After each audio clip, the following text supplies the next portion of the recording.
Granger knows that as an HVAC technician, the heat is on you every day. Your first call? An office building with a noisy AC unit. Time to put your experience to work. On site, your meters don't lie. The blower motor's failing. But Granger's easy-to-search website quickly helps you find what you need to keep the office and their HVAC running smoothly. Call 1-800-GRANGER, click Granger.com, or just stop by. Granger, for the ones who get it done.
Hello, and welcome back to the stream. Tonight, we are going to be playing more Disco Elysium. Now, you may be asking yourself, what the hell are we going to be doing in Disco Elysium? Well, we're hopefully going to be solving a crime of criminal nature. Will that be the case? I don't know. I'm having to remember everything that happened last stream, and I want to say, for a second I thought I saw that Disco Elysium had an update. I'm like, why the hell does it have an update? But let me go ahead and get things shifted over. Game audio, nope. Should be, yeah, it's on that. Okay. Okay. So, alright, yeah. So, we're still trying to figure out stuff about Ruby. Let's go here. Look for Ruby on the coast. Keep searching the coast. We can call our stations Lazarus. Why don't we go ahead and start with that? I hope everyone has been doing well. Inside, I've been you see doing a set alright. of steering levers, a radio microphone, a pull-out toolbox, and the soft... The radio. Precinct 57, how may I assist you? You heard back from... No, and I doubt they'll get back to me before tomorrow morning. Anything else? Alice, please connect me to Station 41's Lazarus. It will take just a moment, officer. Her voices fade out into the familiar radio static. Gottlieb, what do you want? He's carelessly chewing on a piece of hard candy. I'm in a bad way, Doc. A real bad way. Oh, it's you. Oh, no. Was that a snarl or a suppressed groan? No love for you here. You know who I am? Yes, there's no end to the misfortunes fate has seen fit to rain upon me.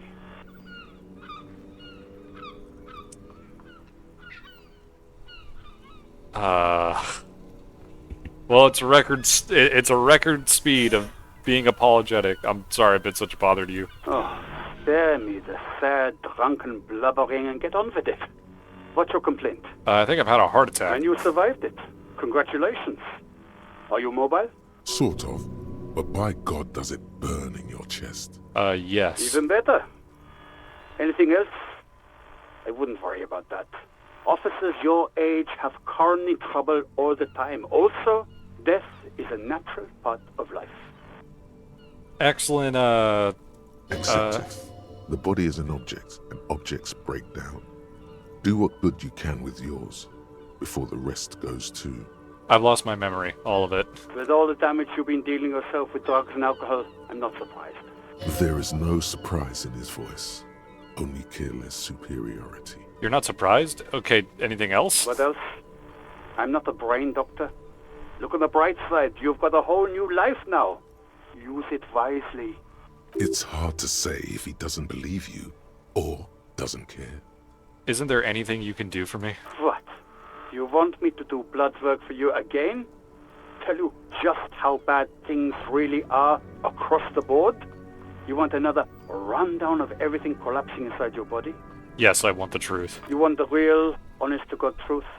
Stop drinking, eat magnesium and vitamin D. Our station is not a retirement home. We don't have the funds to deal with rock stars past their prime. And no, I don't want to hear a political commentary on the topic. In fact, I got work to do. Some idiot has glued his eyelids shut with cyanoacrylate. It looks like Mactorson. It's not fucking cryoacrylate. It's super glue, Doc. Cyanoacrylate is superglue. Anything else I can help you with, officer? What happens if I talk to Sylvie again?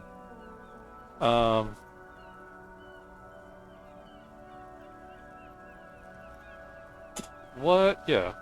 Just a second. Sylvie Malaika on the line for you. Yes. Hello? Hello, Sylvia. It's the police again. Oh, great. What else do you need, detective? Nothing. Anything else I can... 50 seconds. In the cabin, you see. Okay. Solve the egghead puzzle. Dead body on the boardwalk. Oh yeah. Let's go do that. Let's go to Billy Mijon's apartment.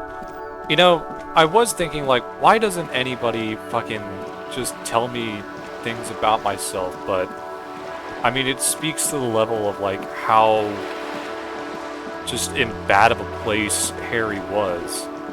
Like, it almost seems like he didn't have anybody looking out for him. Just an ordinary wall. Nothing to see here. How many? I have 3. What's up? Conceptualization. Do I have any clothes that up conceptualization?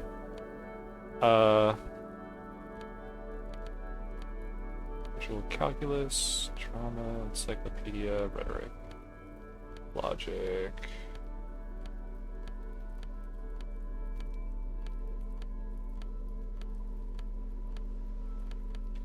No, I don't think I do. Wait. No, it gives me +1. Just an ordinary wall. Nothing to see here. Because Yes! you see it. Finally. This wall is sublime. Look at it. The shadows. The colors. Let the conceptual joy flow into your pupils and blossom into thoughts in your brain. All the other walls on all the other houses must make a pilgrimage in adoration of this. The uncontested pinnacle of wallcraft. Color peeled from the very face of God. More! Oh, Wallfather. Kim, I must paint this wall, add even more beauty to it! Huh? He sounds tired of it all. You already have the heavy fuel oil to use as paint. It's red. And Cindy the Skull has a paintbrush. This is on.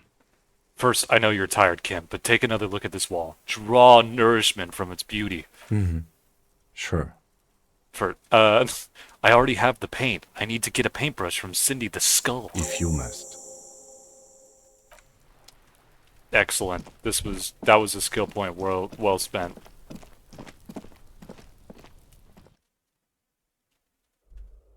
Okay. 3 shoes coming to sizes. What the heck is this? Actual moss.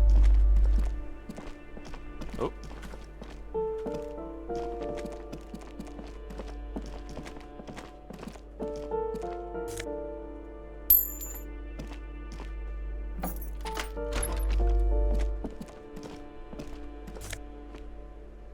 A 9mm bullet. Oh.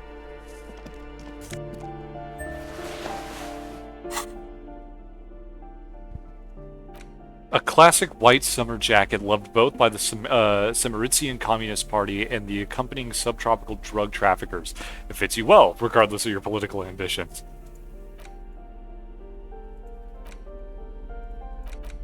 Where'd the 9mm bullet go? Or I guess that's just a bullet I can shoot from my gun. If I had one! A plaster cast, honestly. He does kind of look like you after all. Kim, you gotta admit, Krasmazov bears a striking resemblance to me. Hold on a second. Is this why you broke in here? To find out whether you're Krasmazov? I have to investigate all possibilities. Except that Krasmazov is dead. He's been dead for 50 years now. Just humor me for a moment. Don't you see the resemblance? Well, you both do seem to share an affinity for sideburns. But it seems like old Kras here didn't drink nearly as much as you. How do you know? The bust is probably just a romanticized depiction anyway. Yeah, I have a problem with alcohol. You do, but that's not the point. The point is, he doesn't look like you. Very well. Let's look for identifying features then. Doesn't he have a birthmark right here? What about you? I can't tell. I can't see my face. Alright, but here's the big thing. Krasmazov looks Samaran, and you don't. I'm part Samaran myself. Okay, you win. Be Krasmazov then. I don't care. Why are you so hell-bent on proving that you're Krasmazov anyway? Because I'm a communard, because I believe a powerful nation-state is the only way to protect the working class from subhumans, because actually he wanted stability and incremental progress, so do I. Because he was totally a gangster and a bank robber who went for all the cash in the world. I'm not sure, it's just a feeling I have, but I trust my feelings. Alright, Kras, if you say so. The suicide of Krasmazov. There's something you can't get out of your head. Krasmazov, the father of scientific communism, the premier of the Communist Party of Shestingrad during the anti-centennial revolution, head of the 11-day government, sideburn-toting, beard figurehead of the movement, shot himself in the mouth and died one day in his cabinet as things were collapsing around him, just gave up? But that's not good propaganda, is it? Be a communist, shoot yourself in the mouth. Something about this irks you.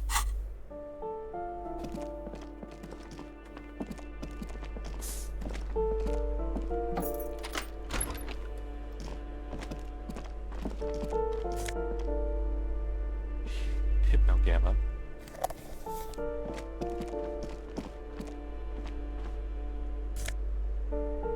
Postcard Boogie Street 46.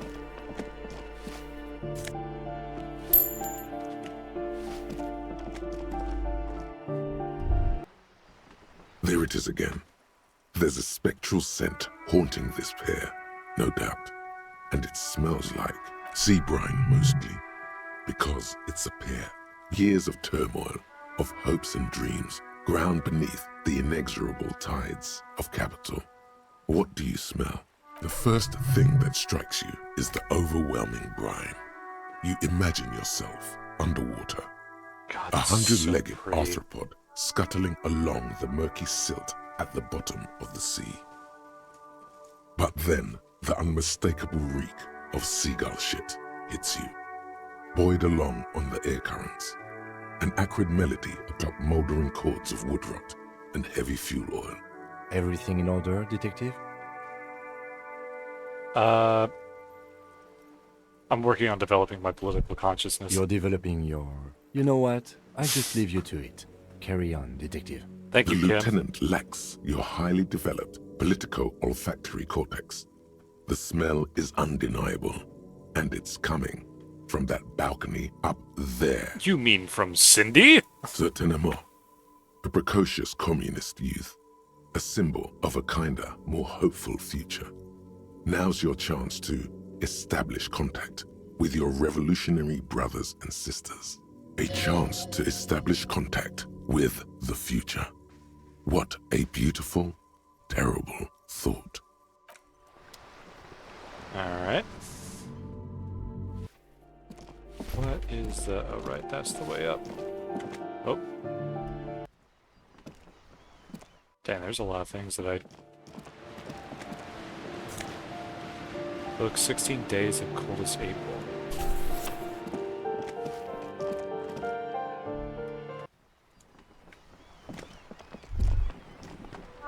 Ruination has come. The broken arches betray the once grand history of this building. It towered over the harbor until it happened. Former A guest great what force happened? from the northeast fired into the city. Heavy artillery shelled the coastline. Fired from the water. A straight shot into Revachol. The tenement acted as a defensive wall against the worst of the shelling until it was destroyed, and they had a direct firing line. The waves of the Martinez Inlet roll over the fallen remains of the building. The dark waters obscured the better part of the remains. What didn't fall into the ocean was used as scrap. What wasn't used as scrap was thrown into the ocean. Look at the ruins in the water. Those arches acted as support for something greater than what you see now. Only 3 stories stand where 9 to 12 once did.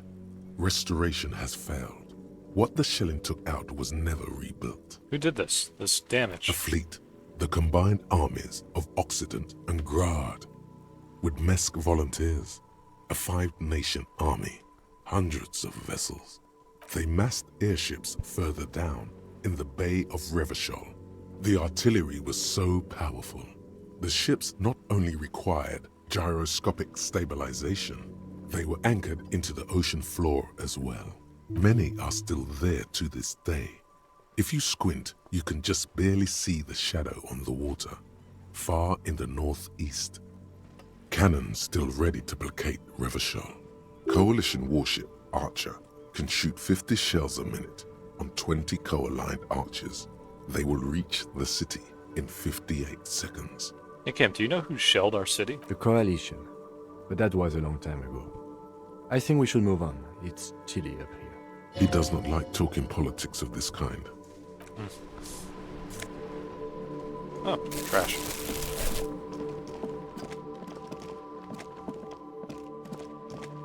Probably more trash in here. Oh, $2. Sick. Hey. Hello again, officers. Have you come to admire my mural? I don't believe it. I've never known those boys to have manners. The bemusement in her voice doesn't fully mask genuine tenderness. They seem to hold you in high esteem. They'll never be skulls, but their hearts are in the right place. Skulls are cool. Can I be a skull? Fat chance. But you can still do your part to revitalize the neighborhood. Okay then. How's that? She throws you a conspiratorial glance, then presses her finger to her lips and squints up at the sky, as though straining to hear something in the distance. Have you noticed the quiet? Every so often, you might hear a gunshot pierce the air somewhere in Jamrock. But in Martinez, no gunshots, no sirens. The people are languishing in boredom and complacency. This place is a sepulchre. We'll paint it red. We bring the raucous. You bring the sirens. Sandeep, I'm gonna need your paintbrush. What for?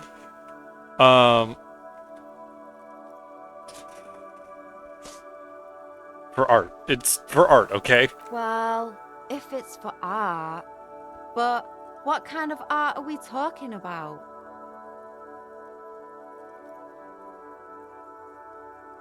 Everything is sad and shit, and we need art to make it okay. Just give me the brush. Sounds like you're just about to live out your self-pity, not make a statement. I can't have shit art on my conscience. You'll see. You will all see and tremble. Yeah, not gonna hold my breath, Piggy. You look like you'd suck. Everything really. Damn. It's And what do you know about politics? Manana at the harbor said there's someone organizing an underground revolutionary cell. An underground cell? My. Sounds big time. Sure, I know someone who'd love to talk that ideological stuff. You're looking for Steban. Who's Steban? A right communist who runs a mega cool and very secret meeting. Does this Steban happen to have a jacket like this? He might. Will you help me find him? No. The lieutenant let slip a sigh that seems to suggest this turn was utterly predictable. Just tell me what you want me to do. A wicked grin extends across her face. A laughing skull. Death hilarious. This is gonna be bad. Oink for me, Piggy. Just once. Yeah, alright. With gusto! Wow, that was easier than I expected. It's almost like you've been wanting to do it this whole time. Lady, I'm willing to do anything for the cause. A cool Fuck. feeling ripples through you. You realize you needn't have rolled over quite so easily. Sorry, The Lily. lieutenant, needless to say, is not impressed. Sounds like you're really serious about meeting Steban. It's touching. Sort of. Steban's group meets only at night. In an old room in these apartments here. It just so happens you're in luck. Their weekly meeting is tonight. Oh. Poke your snout around sometime after 10 p.m. and you might just find them. That's very helpful. Thank you, Cindy. Hold on. You didn't think it would be that easy, did you? See, Stepan's a bit on the paranoid side. He's got all these mega secret passphrases to keep out infiltrators and the like. You can't join the meeting without one. Not to interfere in your personal errand, but I wonder whether it might have something to do with that phrase Mañana mentioned overhearing. Oh, right. Good thinking, Kim. The lieutenant nods. Thank you. Yes, this is what happens when two pigs put their heads together. That's enough. Off with you then.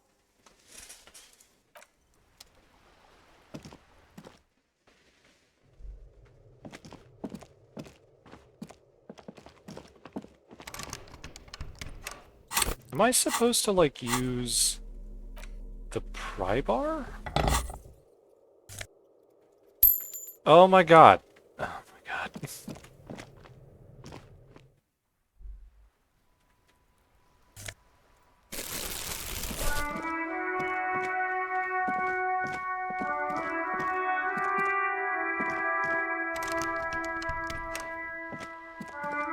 Alright, let's go.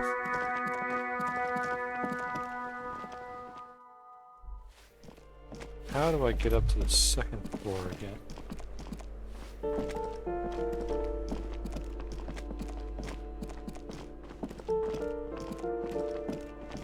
Oh, it's literally right here. That's a bit embarrassing. A weathered brown door. The number reads 20. Something smells good. Soup allons, yo. The lieutenant motions to you to go ahead and knock. This is the door. You already know it's the right door. This is going to be so hard. Hold on, Kim. We should discuss this before we move on. What should we expect? You're right. Let's talk this through. You hear light footsteps passing by the door and some folk music playing on the radio. We have our first preliminary identification. In all likelihood, the deceased is the husband of Billy Méjean. We need to confirm this, as well as deliver the death notification to Billy herself. Now, delivering a death notification is never an easy task. There's a reason why it's often called the most stressful part of our job. This is why it's usually done in pairs. You got this. I'll be monitoring reactions, ready to act if necessary. Do you have any advice on how to tell her he's... Dead? Just don't say that you know how they feel. You don't. Good advice. Alright. The lieutenant motions towards the door. Hello? Who is it? And someone turns down the radio. Is this Billy Méjean's home? This is the police. Please open the door. The police? A moment, please give us a moment.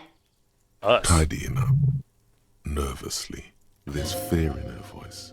Come in, the door is open.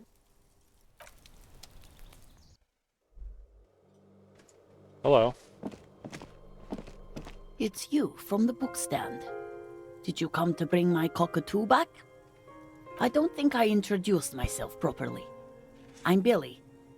Would you like something to drink? Tea? Lemonade? We're out of coffee. The lieutenant has taken off his foggy glasses and is busy cleaning them in his handkerchief for now. You're on your own here. He must feel vulnerable without his glasses. Is this why he's letting you take the lead? Thanks, but I'm alright. Is this about Victor, my husband? Is he in some kind of trouble again? I can come pick him up in the station if that's what. Keep it together. You don't want your body language to tell her the news. Sorry, I'm rambling. It's just that Victor often gets into all kinds of trouble. Oh, God. So, how can I help you? How about some small talk before you break the news? Definitely no small talk. This isn't the time or place.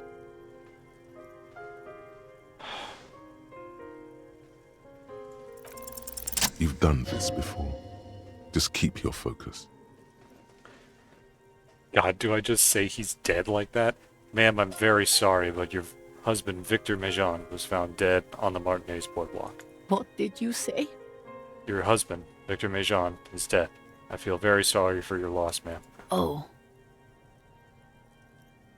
Oh, But he was just... But he was just here, alive. We understand this comes as a huge shock. I want you to know that me and my partner are here for you if you have any questions. Take your time, man. What happened to him?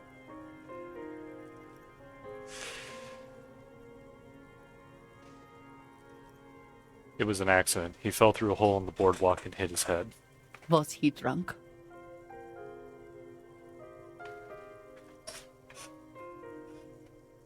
Yes. I see. And you just found him there, lying in the cold. How long had he been there? If you say 2 days maybe, it will be etched in her mind forever. It couldn't have been long. She blinks, eyes welling up with tears, as her hand starts searching for something from the pockets of her dress. The handkerchief.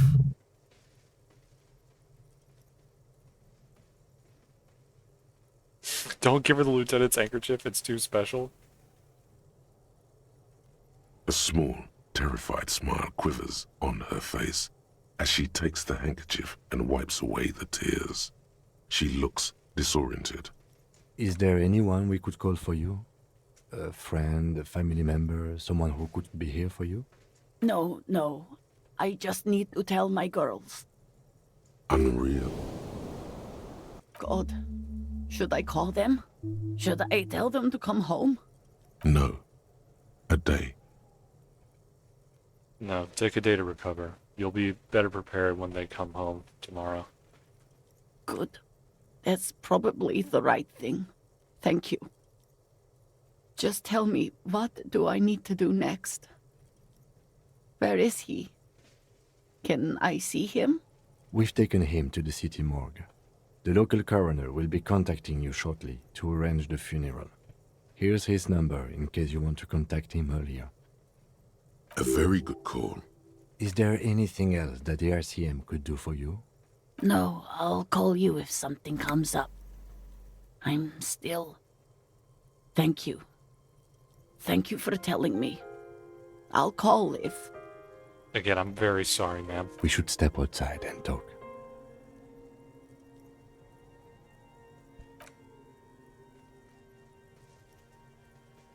Fuck. That was hard. You did well. I could have done more. You did enough. Can't save the whole world, you know. Can't bring the dead back. Now.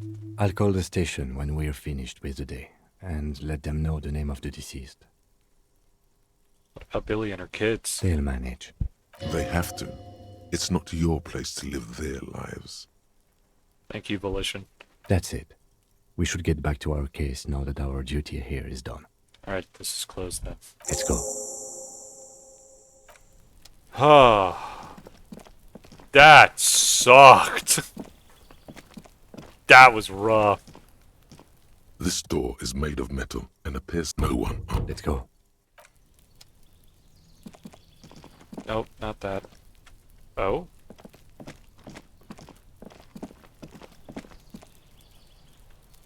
Oh, but now I can interact with that. Oh, okay.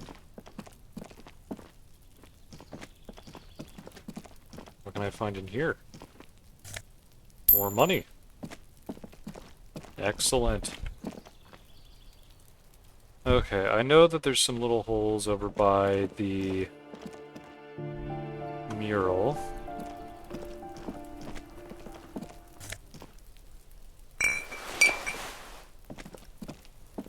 The door has braved the elements for decades. The copper nails holding the upholstery in place have turned green from sea air. As you turn to leave, you hear footsteps on the other side. We should leave and go talk with Evrard. Tell him what happened, that we couldn't open the door. Well, no, I'm on to the next thing. Wait, orange bum hat? An orange beanie with a couple of big-ass holes on the side. It looks like it might have been used as a mask during an armed robbery.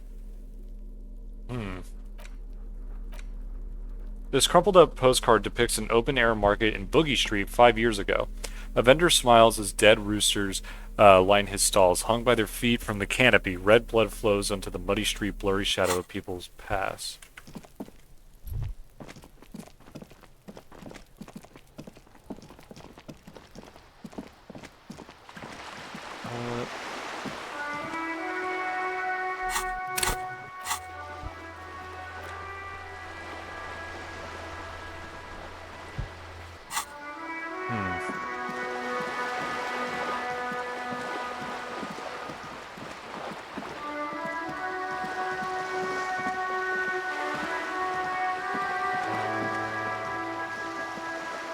This coin-operated, why place a tourist attraction in the middle of such poverty? Your money disappears into the coin slot. A clunk, the ring of metal. Maybe this is what'll let me figure out how to get over. On the display open. You lean in to catch the view. It's blurry, different blues and greens. In the middle of the shimmer stands a drab grey shape, like a ghost.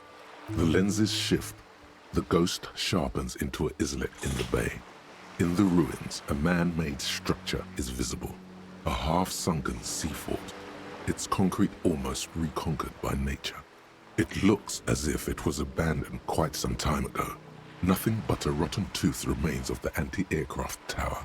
A lonely birch tree grows out of it, its leaves ripped from it by the winter wind.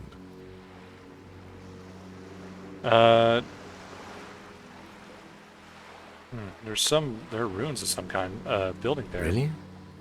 I don't have the eyesight to make it out. Hang in there, little one. The little brave birch tree seems to wave back in the wind. Could the shot have come from there, then enter the window upstairs in the whirling Can rags? you tell? From this distance? I don't think it's possible. It's not. The details are blurry. There's water vapor in the way and waves cut into the islet. Okay, that might be what I need more to see over there. This coin-operated viewer is facing southwest. Its coin slot is full of fossilized bubblegum, rendering the machine permanently. The metal feels cold and wet under your palm. It looks unhygienic. Vandalism. Probably some kids. A simple but clever solution to ruin in a coin-operated viewer. It took ingenuity. A thick layer of graffito covers the lenses. You spell out the word Onuk written on the other side, with N and C scribbled backwards. Fucking Kudo. That's Kuno on the lens. Shoot your focus to the Under background. the graffito, a sea of blues and greys appear. Behind the water lies a coast, studded with concrete and reeds. On it, a church on stilts. Lanky, weather-worn wooden planks. An X-shaped cross topping its tower. You know this to be the Star of Pericanasis, or the Cairo. The central symbol of the Pericanassian Church. Okay. A star, a great moral height to be strived towards. The church looks old and weather-worn. There are no lights in the windows. Around the large wooden building you see... Already been over there. About the only thing that I have in my mind that I can do is... let's go to the church. And then... run back over this way.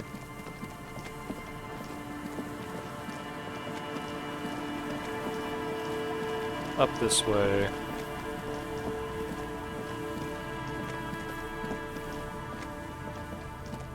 The once bright mural towers above you. A breeze. Fuck. Go to the children of the big sea. The wind rushes away, leaving you where you were, on the rotting... Officer, are you okay? Did I have We a lost you for a second. Did I have a seizure, Kim? Doesn't look like it to me. Probably not, anyway. I think we need to talk to some kids in the village. When you're ready. Let's open this. Dang. Dang, okay. Alright, so let's go to the village.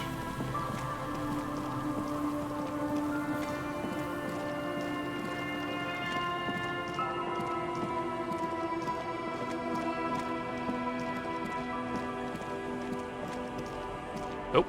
Can open a thing now.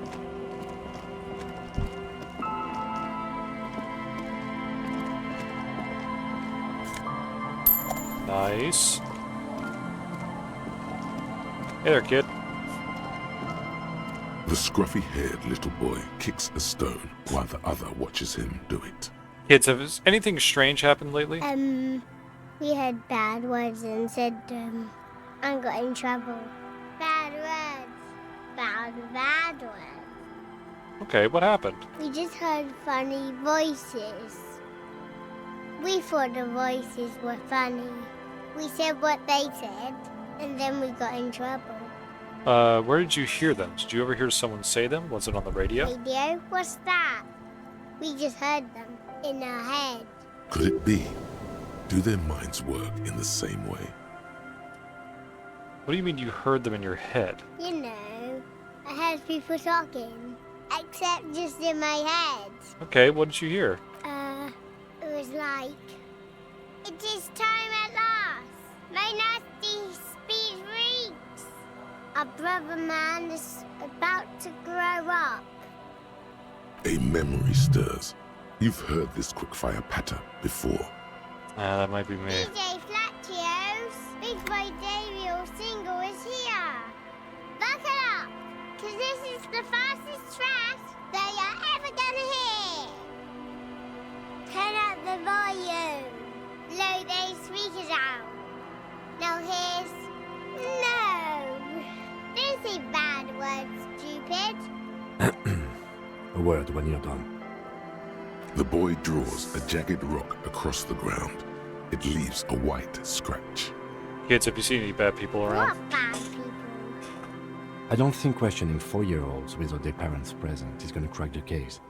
Then we're definitely doing it. Oh my god, you must be Lillian's twin. This one doesn't say anything, kicking the concrete with his worn-out sneaker. Lily's our mum. I already said that. The stone kicker laughs suddenly. His head is too large for his shoulders. The other one laughs as well. Wow, so intellectually stimulating. Yeah, Kim?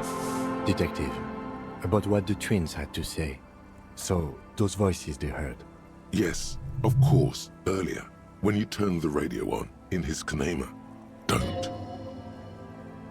Wasn't your radio tuned in Speed Freaks FM? Weirdo. I can't explain how they heard it. I believe they heard something, and given the poverty of this part of town, I don't know how they could have heard the radio. However, weird as it is, the situation is not connected to the murder. This isn't our business. Are you embarrassed that we may have to contact Speed Freaks FM? No, I just don't see how this furthers our investigation into a murder. That's all. An ocean breeze blows in strong. He raises his jacket collar against it. Besides, maybe it was just a radio they overheard. They might not be old enough to know the difference. How would they have heard the voices? Even if it was a radio, where was it coming from? The lieutenant shrugs. Let's at least rule out radios before continuing. Maybe the twins didn't know it was a radio they were hearing. The washerwoman seems to know everything that happens here. Let's ask if she heard anything before moving on. After you. Hello, ma'am. Fear not the crowbar. Our tenant, the policeman. I hope the waves don't keep you up at night. What can I help you with? I found this jacket. It's filthy, but could you wash it for me? I can wash it for you. But it's going to take about a half an hour. Think you can stay put for that long? Yeah. Hell yeah. Hell yeah. I could use a breather. It's been another track and field day. Yeah, I'll wait. Well, hand it over then, and I'll see what I can do. Must say, I'm proud of this one. It's pretty nice underneath all that filth. I hope you'll have an easier life in your hands. Thank you. Have you heard the radio on the coast in the last week or so? A radio? Ah, no. We play no radio here. There's one in the shack, but it's never used. Any idea how the twins could have heard Speed Freaks FM? Was that the nonsense we were spouting? Puh. No, I have no idea where they heard it. They've been in earshot all week, and no radio.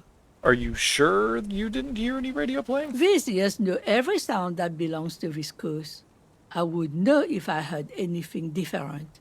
Okay, we good, Kim? Let's just get it out of the way as fast as we can. Contact dispatch from my kinema and ask them to connect you to the station. Maybe they can shed some light on this. Must be exciting for you, Kim, calling the station you were accidentally tuned into. I'm ready when you are. Anything else?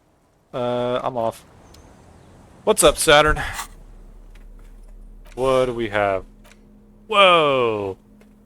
Pain threshold, element proof, half-light, always hot, sweat like a pig.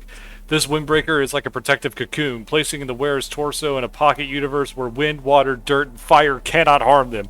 Huge writing, 100% synthetic, is proudly displayed on the chest. It's about absolutely no air through. Warning, item not actually fireproof. Alright. Let's go here.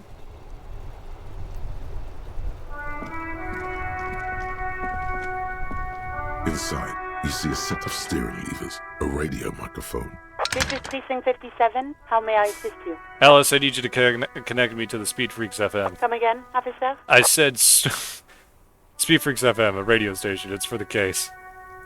Okay, officer. One moment. I'm gonna say no. I'm good. Excited, Kim? No. I have the GMS on the line. I'll connect you now. Yo! The starting gun fires, and we're off. Hello, is this DJ Mesh? It is. I got a few minutes before I gotta go back on air. What can I do for you, cop man? I'm just calling to confirm. Did you debut a new track from DJ Flashio a few days ago? An asshole is a mouth for shit. And I'm puking. That's the name of the song. Vulgarity is La Belle de Jour. Great title, man. #1 stuff. Thank you very much. Yeah, it's the shit-hot new single from DJ Fellatio, really setting up the sonic waves. Do people like it? They're loving it, man. The requests keep coming in for more. I really think it's the future of music, I do. Fucking, like, stinkcore or something. Shit's so nasty. Those stink waves come up like sound waves, you know what I mean? Sure, man. I'm young, cool, and with it. Very cool, man. I'm dead serious when I say Fellatio's gonna make it big in this world. Is that legal to play? It's illegal not to play, man. When you got that kind of music in you, the universe demands that you got to let it out. You know what I mean? Plus, Fellatio and I got it in our contracts that we could play our own tracks. So really, it would be illegal not to. Okay, let's move on. We talked to some kids who said they heard it in their heads. Do you know how that could be possible? Come on, man. I just told you, we're cleared to play shit like that. Listen, it's not our problem if kids decide to tune into River Shore's hottest station. It's not that they played it on the radio. They heard it in their heads. Do you know how that's possible? I don't understand. Are you asking if we can, like, play our station into people's brains? Great tool for communism. Yeah. Right on, brother. We got to make sure everybody tunes into this sonic revolution. But we didn't, like, force it into people's brains. Got no idea how you do that. Short of them just tuning in on their favorite radio receiving device. Okay, I'd recommend looking into it, though, for the revolution. Revolution Brain Broadcast. Got it, yeah. We'll look into that. Was there anything else you wanted to ask? Just one thing. Give a shout out to Lieutenant Kim Kitsuragi. He coincidentally has you saved to his radio. Huh? Okay, cop man. Can do, will do. DJ Mesh, out. The party has terminated the call. Is there anything else I can do for you, officer? Press the button labeled save and turn on Speed Freaks FM. Spoke to the wildest cop in Rivershore. He asked us to give his buddy cop, long-time listener Kim Kitsuragi, a big shout out. Kim, we love you. Keep it freaky, like DJ Mesh, DJ Flaccio, and your wild friend. This one's for you. If, when a motor carriage's engine was ignited, it could drive by its own accord off to a high mountain, and there write a song, perhaps it'll be something like what you're hearing now. We aren't discussing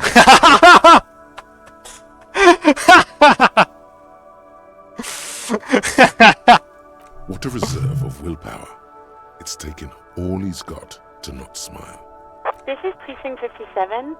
Can I connect you to someone? 57. In the cabin, Absolutely worth it. Absolutely. We love Kim. Hi, Kim. What's up, Okay, buddy? about that call, let's start from the top.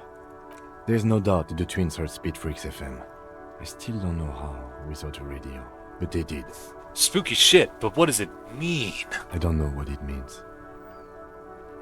I mean, weird voice in my head said to talk to the kids. Maybe it's related? I don't think the voices in your head are related to this, no. But then it didn't sound like one of my thoughts. It sounded like a lady. The lieutenant gives you a long look. On the radio! I don't know what to say to that, or what you want me to say. I'm sorry. Did we ask where the kids were when they heard the voice? I didn't. Sorry. No need to apologize. I was just going to say it'd be a good idea to ask them. And, Detective, thanks for this. It's been interesting. No problem, man. You're my best friend. I love you, Kim.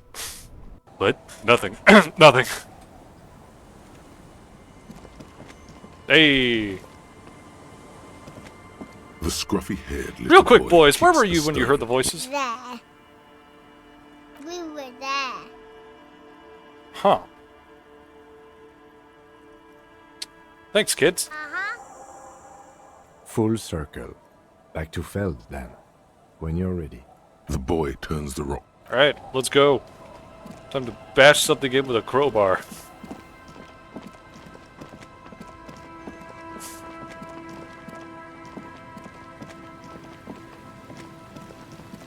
Okay.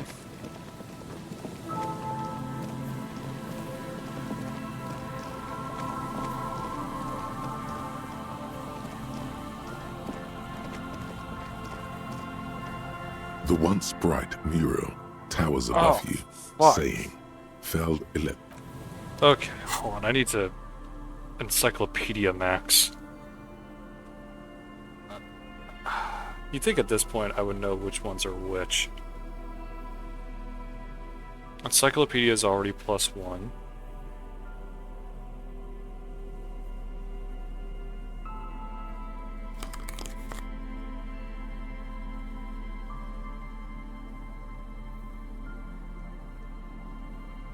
Okay. The once bright mural towers above you. Heard saying, stories from Feld Idiot Doom Electrical Spiral. R and D. Tomorrow is just a whisper. Let's Fuck. see. Let's see. Just flicking through the index of your knowledge. Cool, no rush. We have radio brands, radio crimes, radio comedies. Do you have a license radio for that crowbar? dramas, Well, none of the voices are radio called fashion, physics, are they? Radio Man. psychics, radio scandals, radio shows, and way more in between. But, nothing that would be useful here. Sorry. Radio's killing the fucking cop star! Come on! What is he talking about? Shit! I am not sure, Mikhail. Let's move on. I don't... Apologies. You just need time to remember. Or I need to use a skill point for Encyclopedia. The once bright mural Please? towers above you, saying, Damn it! Nothing. Your head is full. I will try one more time. You know what? Fuck it. Volition. The once bright mural towers above you. You Yes! know a lot about radio.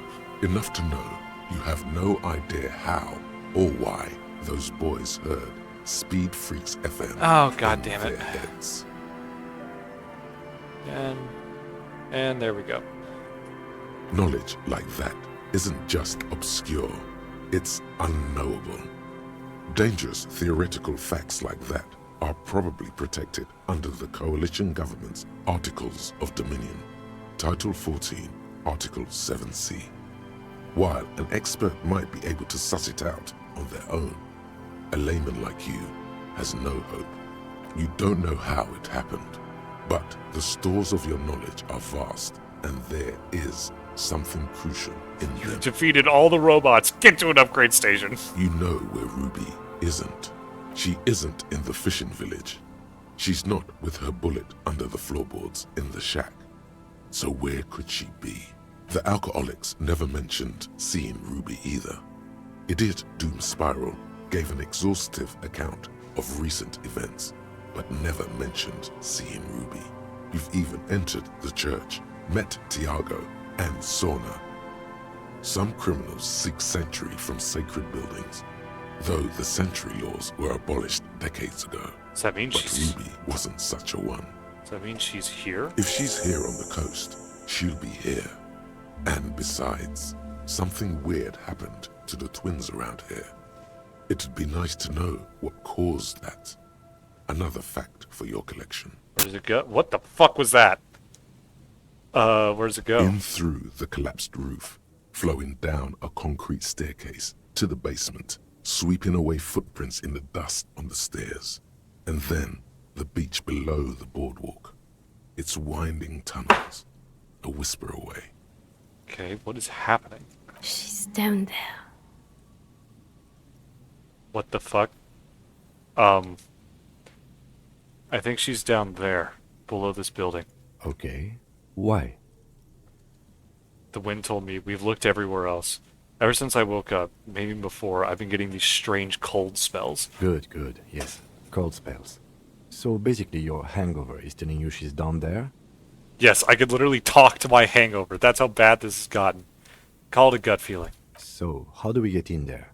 There's a ladder Those next. were on the collapsed side of this building. They're gone, basically. Perhaps you can climb them. We are not climbing anything. I'm 43 years old, and I plan to live to see 70. Okay. A rusty ladder leads to the rooftop. Some of the rungs are missing.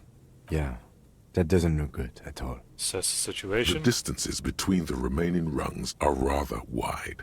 You'd have to use the mounting brackets.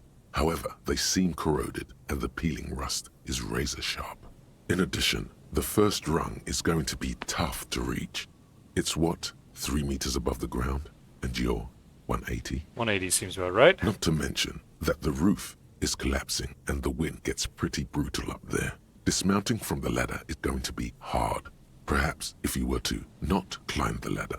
Instead, what if you were to reconceptualize climbing the ladder? Astral projection. Be open-minded. What if we don't climb? What if I just teleport? Teleportation is not a thing. Come on, Kim, where's your adventurous spirit? This really has nothing to do with adventure. We are dealing with basic physics here. It won't hurt to try. Oh yes, it could hurt. A lot. He is restraining himself from using a parental tone with you right now. Alright, hold on, I have to change my fit for the stuff that has savoir-faire. Which, I think... Yeah, no, something's giving me -2. My shoes give me that. My pants give me that. These sunglasses give me more savoir-faire.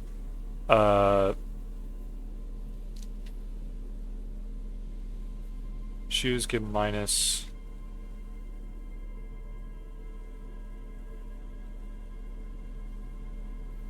Reaction speed. Alright, this is about as good as I can get it. The rusty ladder leads to the rooftop. Teleport to the roof!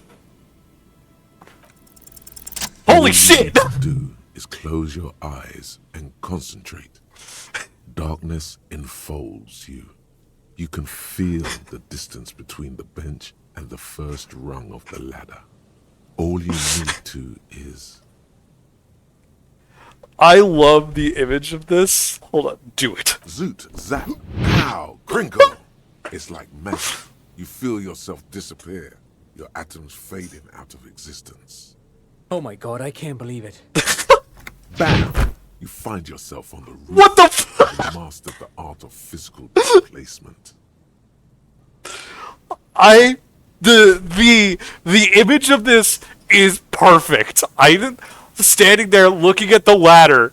I take off my shoes, then my pants, remove my glasses, and then flick on a pair of fucking aviators as I then fucking teleport.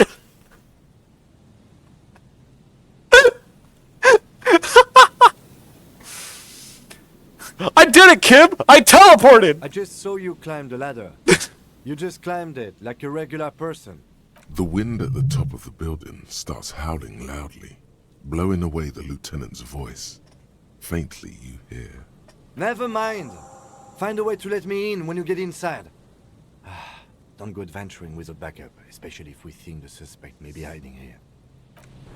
Alright, hold on. Let me put my pants back on. This is the look of a man who can teleport. Okay. Alright. Then, some shit might go down. I want to be able to look out for stuff. Okay, what do those do? Yeah. No amount of scrambling animation could match that. Dude, it was so good.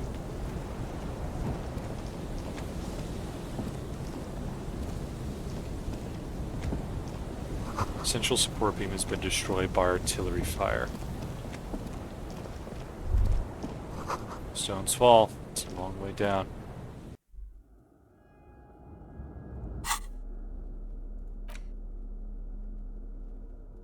Tools. That's a tool.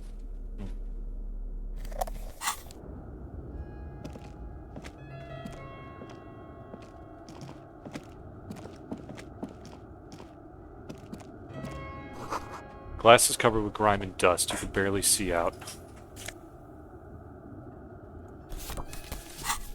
Why did I come in here without my gun? A faded picture postcard from the end of the last century shows Martinaise as it was before the revolution. It's the height of the summer. The Rue de Saint-Ghislain is teeming with parasol-wielding bourgeoisie, and wild pines flags buttress the walkway. Nothing is written on the back.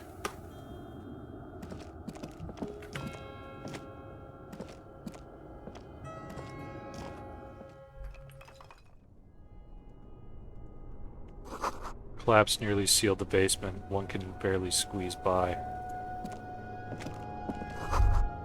Queen brought down and forgotten so long ago. Overturned table is covered in orange mildew, crawling with something. Old file folders in the card documents silvery with mold.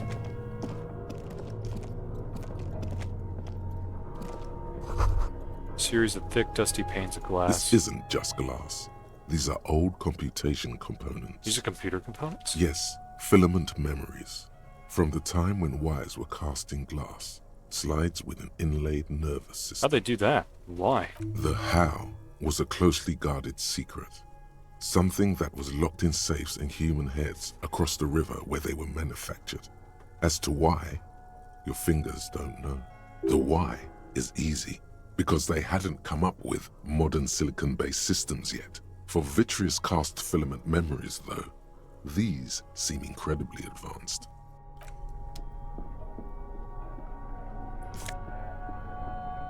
Intercellary suit jacket.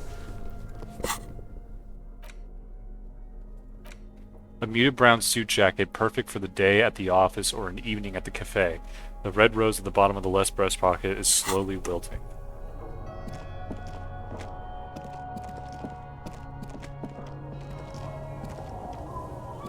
Two rusty metal plates that slide apart form a crude door.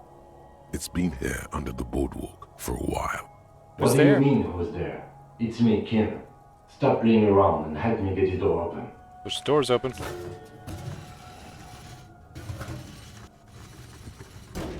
The doors seem to be on rails, but they've gotten jammed. You grab a side and put some strength into prying it open. With the help of your partner, the two metal panels slide open with a creak. Huh. I hope no one dangerous heard that. How'd you even get there? After you climbed up to the roof, you mean? There's a maintenance entrance under the boardwalk. It's next to a drain pipe, possibly a storm drain. It was easy to miss before. He's quite proud of himself. At least now we know a quick way in and out. Yes, we have an exit, so let's get going. Time to investigate these passages. Let's do an actual big boy save here, because I'm afraid I might get shot.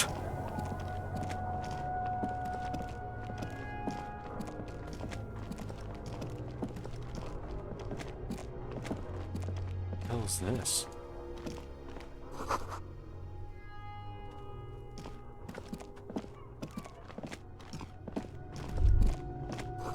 Stale fabric smelling dust. No one slept here in months, maybe years.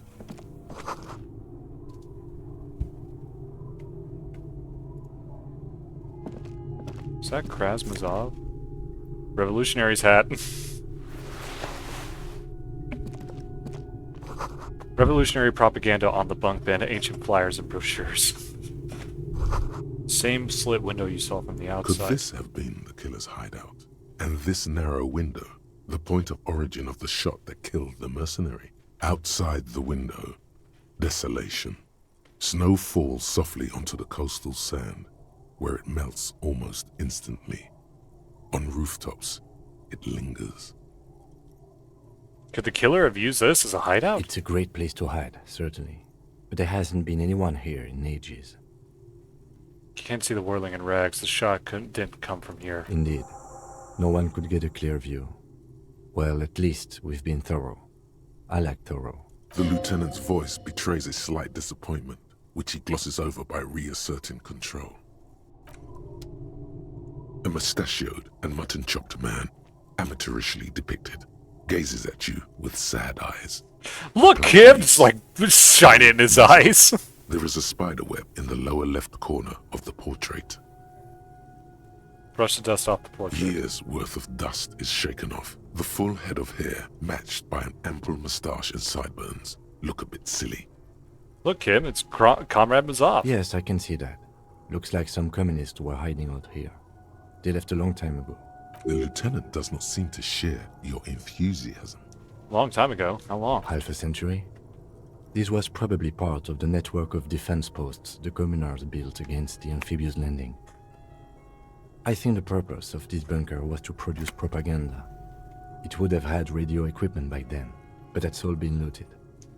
What's with all these secret weapons caches and secret bunkers? We have found a lot of those lately. I guess what most people think of as history tends to linger in rundown neighborhoods. Martinez being what it is, no one has gone through the trouble of cleaning out the old bunkers. Okay, maybe I should move in here. Seems cozy. I won't stand in your way, but only after we're through with this case. Could be connected to the Mazov bus we found in the students' room. Millions of depictions of Mazov have been produced. They're not all connected. Besides, that looked like some student. The youths always go for this kind of stuff. Could someone stop through here recently? You mean like Ruby? No, I think we've stumbled on a piece of history. Let's go. Okay, what about that hat I got? Mazovian socioeconomics friendly neighborhood communard. That's one of the thoughts I have. An Ushanka with the Mazovian logo. A pair of deer antlers on a silvery white front. Your ears feel cuddled and cared for by the state.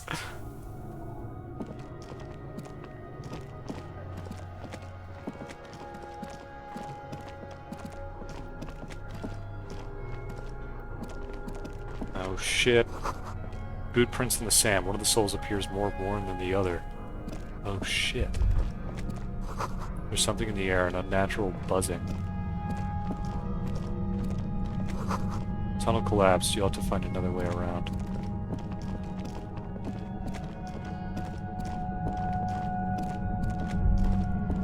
It's getting louder, the buzzing sound. It is. There it is again, like a swarm of hornets buzzing under your scalp. A strange tingling you can almost smell. Like Dark Helmet and Colonel Sanders with the megaphone. Lieutenant, do you feel something? No. What do you mean? A pain, a strange tingling. I don't feel it, but we should still be careful. There were footprints back there, and I'm pretty sure they were fresh. I saw them too. Footprints with the right sole worn smooth. Looks like our suspect. If she's in here, we need to plan our next step carefully. What do you mean? Once we detain a credible suspect, Who knows what the Union and the Wild Pines will do? We'll set in motion events we have no control over. You will upset the balance of power in Martinez. The deadlock between the company and the Union will destabilize. Keep calm. Go over the whole situation in detail. Everard knows more than he's told us. Maybe we should continue working for him? You're right. However corrupt he may be, nothing happens in Martinez without him knowing. We might have to dirty our hands, but... In this case, we can't afford to be squeaky clean. We've met Joyce. We don't know what she knows yet. We should probably find out. Definitely. I think she knows something. About the mercenaries, maybe. And she won't be around if the situation explodes. I suddenly remembered we were running the serial number on the victim's armor. You think we should finish running it now? Maybe you're right. It might not be as useful later. It's a minor point. Don't worry too much about this. Do you think whatever happens will affect our cryptozoologists? You mean Morel? I don't see how cryptozoology and the murder investigation are connected. But the situation in the city will get tense for everyone. If it gets that tense, the amateur zoologists might not be able to do their job. How bad do you think things could get? Well, we are not responsible for what we can't predict, are we? I don't think the entire city will be razed to the ground. If you can't predict it, there's nothing you could have done.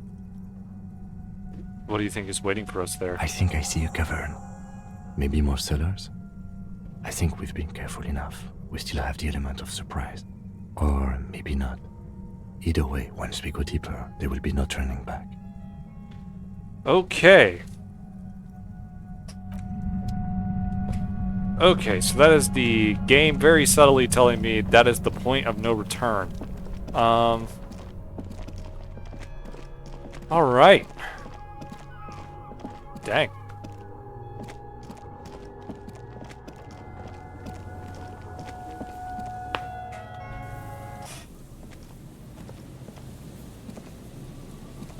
Okay. So with that in mind, what shall we do? There are other things that I need to do. I want to figure out how to get to that small island. There's that communist meeting later on. But I also still...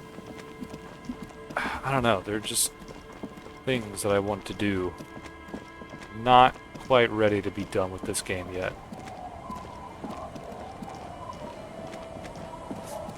I can talk to Joyce more.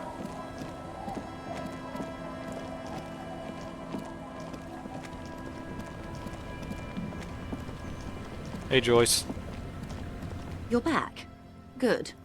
What can I help you with? Okay, tell me about this alleged drug trafficking. It's quite straightforward. Someone is using Terminal B to smuggle raw ingredients from the Samar and Isola into Revachol with the Union's blessing. Wild Pines has suspected it for years. Ingredients for what, ma'am? Meth and dextroamphetamine, GBL, and various synthetic psychedelics. Honestly, it might be quicker to say what you can't make from the stuff.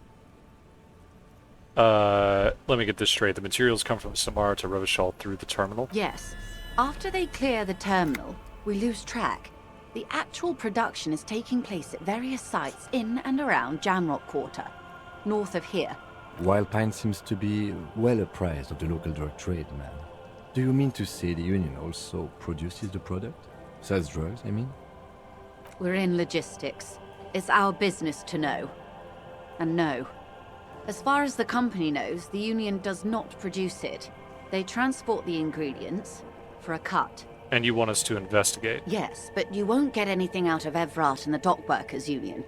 Still, every chain has its weak link. The handoff. The motor lorries at the roundabout. The lorries. Precisely. Someone needs to move the ingredients from the harbour into the city. Once they reach Jamrock, they're distributed to a network of local manufacturers well beyond our grasp. But in transit, they're vulnerable. Okay.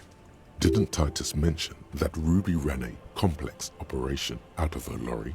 Could it be connected? Only one way to find out. Investigate. How convenient that they're stranded like beached whales at that roundabout.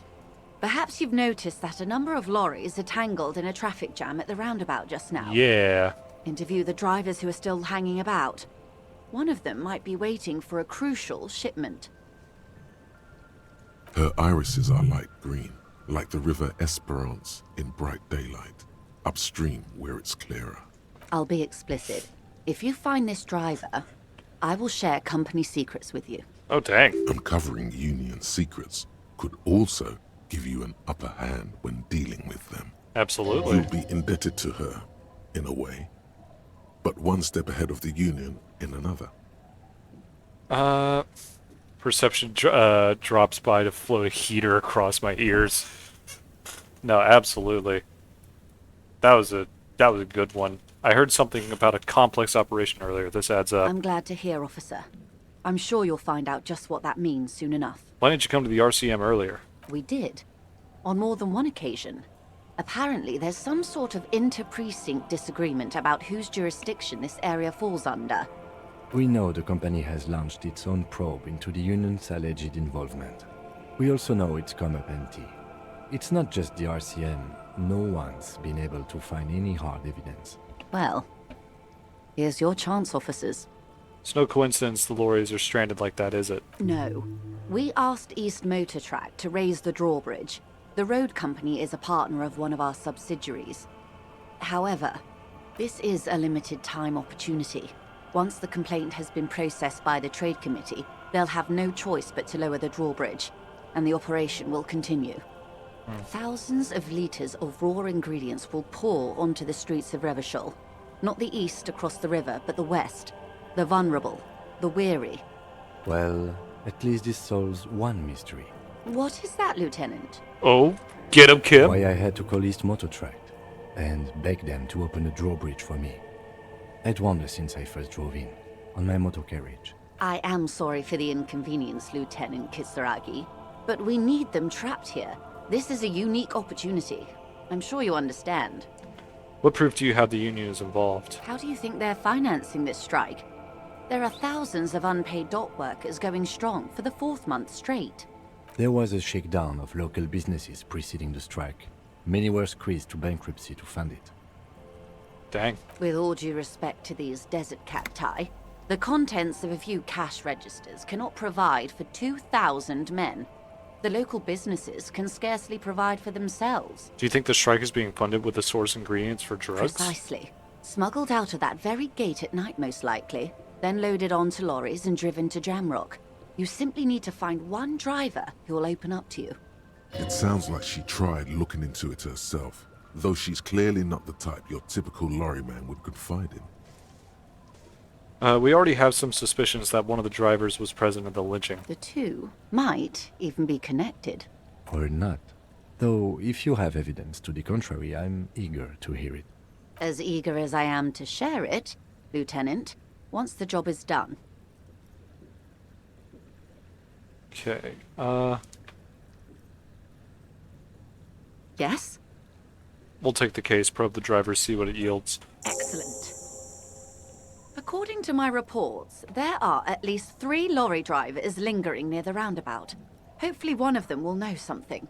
It may come to nothing, or it may just blow the case wide open. I can keep the drawbridge up for a few more days at least. You should have the time you need. In the meantime, let me know if there's any other way I may be of assistance. Oh. Searchlight Division.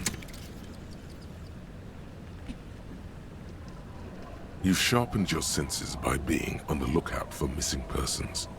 Now you notice more of what's happening around you. Perhaps, when you're done with this case, you can join the Searchlight Division of the RCM and find every Revacholian that's ever gone missing without a trace. There is undoubtedly a backlog of such cases, because you never know. A missing person could be just around the edge, barely out of sight. No. Dope. Just a plus. Some kind of superstar, indirect modes of taxation.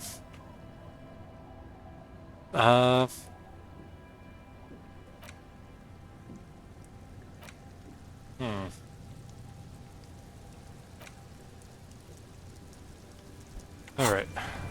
can I teleport from here?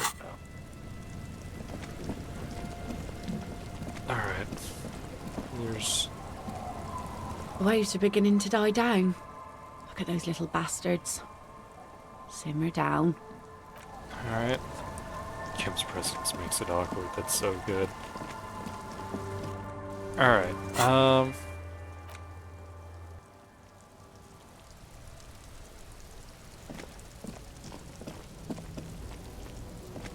Stuck in the rain in a traffic jam, man. What's on your mind?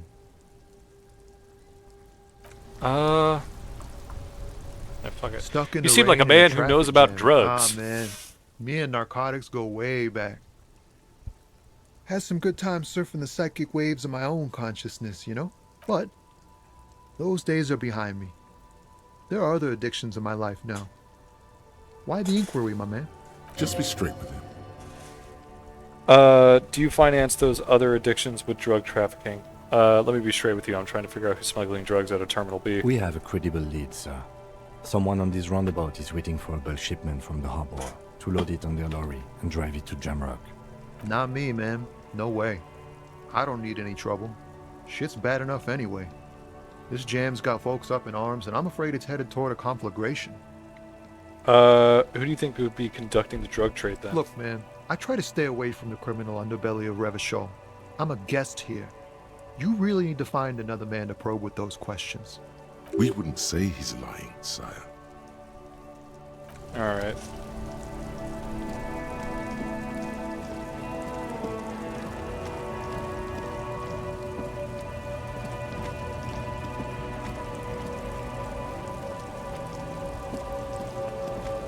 Oh, I have to go around? Okay, fine.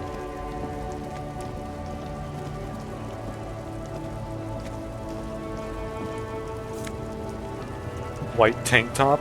Awesome. Hello. Have I talked to you yet? The woman still has Whoa. her eyes fixed on the photograph in her hands. In the background, the radio plays. If you want her attention, you may need to be more forceful.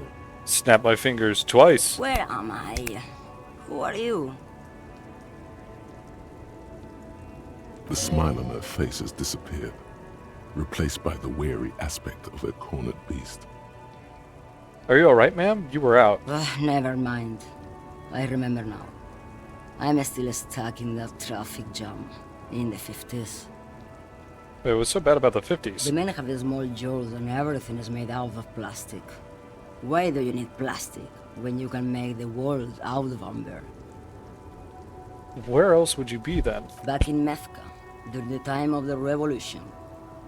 The sidewalks and cafes are filled with young people. I was on my way to see a new Boyadero picture starring Gabriel Buenguerro. Until you came along, that is. Who's Gabriel Buenguerro? This is Gabriel Buenguerro. A strikingly handsome man looks straight at you, his head crowned with a wide brim hat. His hair is dark as an oil slick, and his jaw the most perfectly chiseled thing you've ever seen. This man's got a hold over her. Even 50 years later, you can feel it. He was the biggest star of his day. Girls used to faint in the aisles of cinema whenever he came on the screen. And schoolboys used to memorize all his lines. In all likelihood, it's a world that's only ever existed in her mind. So I take it you were in Mesk when you were young. Someone was. Someone? Are these not your memories? They are someone's memories, boy. What difference does it make if it's me or not? They're beautiful. That is all that matters. Beautiful and true. And they will win. They're coming for this, you know? All of this. She seems to derive some bitter pleasure from this strange thought, as if the past will one day wipe the present away, like a tidal wave approaching. Huh. Sorry to interrupt your dreaming, ma'am. I wasn't dreaming. I was there, Lowman. It was early spring, and the man behind the black sun had just come out. The posters were 20 meters tall. Everything was golden. While you, people, were tearing each other apart over your petty little revolution. In Methk, it was a golden age. The Republic of Mesk is a massive confederation on the Isola of Muindi, the world's largest state by territory. It's a petrostate, a constitutional monarchy, and, as of recently, an outcast due to its tilt to the far right. Right, I have some other questions for you. Police questions. Why not, Harife? It's not like I have anything better to do in this hellhole. There's something off about this woman. Tell her to show you the soles of her boots. Maybe she was at the hanging somehow. What are you hauling? Diamonds. Diamonds, really? Of course not. But wouldn't it be marvelous if I was? Yeah, okay, but what are you really hauling? Whatever stupid things they put in the lorry, I imagine. So you don't know what you're hauling in your own lorry? I quit concerning myself with that a long time ago. Besides, I don't drive the lorry for the cargo, if you know what I mean. What if the cargo is contraband? Then it's contraband, lawman. What? Do you want to take an old woman in? Be my guest. Lock me away like Bad Hand Hermenegildo. Her portrait is absolutely gorgeous. I adore it. Bad Hand, Hermenegildos's bad hand, strangled 300 people. What can I say? Some people just really like strangling people. I still don't really understand this whole boyadero thing. Of course not. To truly understand the boyadero, you need to listen to On the Western Plain. A boyadero, boya for short, is a cowherder from upstream Magritte. What's up, Icarus? How are you? The great steppes of northern Mesk. He is a rugged individualist and explorer. Okay, what's that? It's an old ballad about a young girl who falls in love with a daring boyadero. He promises to marry her as soon as he returns from the Western Plain. I'm guessing that doesn't happen. Of course not. The boyadero returns from the Western Plain a changed man. One night, as he and his beloved are out walking along the river Magritte, she pleads with him to give up his riding and settle down. In the background, you can hear the orchestra swell as the screen fills with the maiden's imploring eyes. I think I see where this is going. So the boyadero strangles his beloved and throws her body in the Magritte. Then he rides off, because the Western Plain is calling to him. Beautiful song. The most beautiful. A true boyadero needs a whole horizon to himself. He can be tied down by man or woman. His beloved was selfish. She didn't know what it meant to love a boyadero. What if to truly love a boyadero is to float lifeless downstream? Before I came, you seemed away. She's just a distracted old woman. We should maybe let her get back to her things. Okay. So he doesn't think she's a smuggler. You hear that, lawman? I don't think your partner likes you spending too much time with me. Should you drive a lorry? Wait, why is that, Lieutenant? Nothing. I just don't think she's connected to anything. He doesn't want your frail mind caught up in something here. Something unconnected to the case. But connected to this woman tuning out like that. Should you drive a lorry if you get like that? Oh, don't worry about me. I'm one of the best camioners around. I drive routes no one else will. What routes? Lomonosov's Udashnaya Zemlya, the Western Plain, the Transcatolia Magistral, you for 1A, Adestradas du Mirador, all the good ones, the deep trenches, where the bluebirds fly. Cool. Ride until you're dust, sister. Irmao, I already am dust. Show me the soles of your boots. Now what do you want with an old woman's boot, Sheriff? It's for police business, ma'am. I'm starting to think you should let me get back to Gabriel Buenguerro. You are no Gabriel. That hurts, ma'am. She's wearing sturdy worker's boots, made of black leather. Buckles run across. The sole is also made of leather. Now the other one, please. Just before Gabriel, it was the coronation of Franco Negro. Now, there was a real man. Moreover, the boots were size 37. Tiny. There are too many discrepancies in all this. Another discrepancy although not boot-related, is the coronation of His Innocence Franco Negro, which happened 500 years ago. Wait, what do you mean it was the coronation of Franco Negro? It was. And then it was no more. And I was no longer holding my father's hand. He was no longer descending the stairs in Ryle. The crowd had gone silent. Perhaps it was another Herife who came and woke me up, looking at my boots, asking questions. Or perhaps it was one of the others in this carnival. I don't remember. As she says carnival, she gestures to the empty square with the statue and the machines. She's not odd soul. These are not the boots that made the I would have points. told you that from just looking at them. Her size is 37. The feet of a little girl, they fit well on the pedals. You seem like a woman who knows a thing or two about drugs. What do I need drugs for, lowman? What I see, what I feel, the great adversary, no drugs can compare. The adversary? Yes. There is a protagonista and an adversario. I am on the side of the adversary. There's no coming back from that hole. Those epithets are familiar somehow. The great adversary, the great unrest. Where could I get my hands on an experience like that? If you don't know, Maybe if she thought you're corrupt.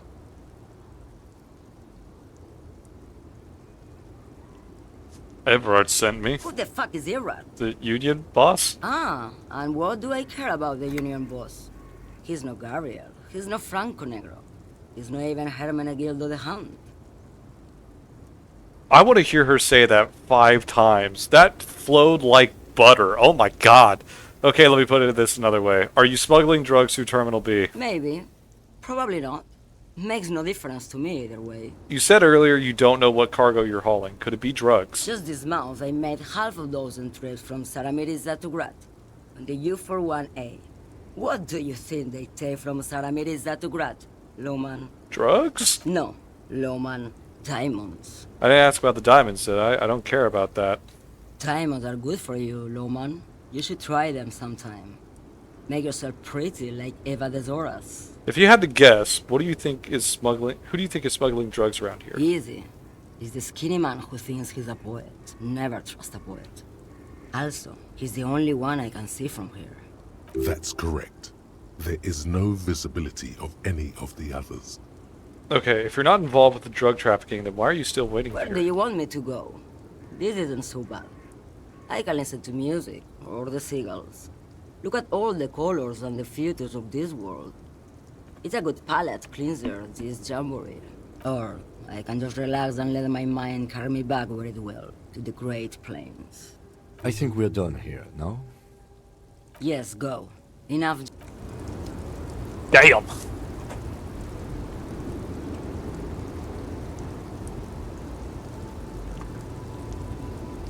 Guess she'd seen him as Edgar Allan Poe. It's Allen. Nope. Damn. No winning for you there. A Stars Ryko, one of the finest Zhimsk-made motor carriages ever. An oldie, but a goldie. Who drives these? Not many people outside of Grad. And Revachol West, too, it appears. Hey Kim, check this out. Estache Ryko KK2. That's a classic model. Never thought I'd see another one repainted after what happened last time.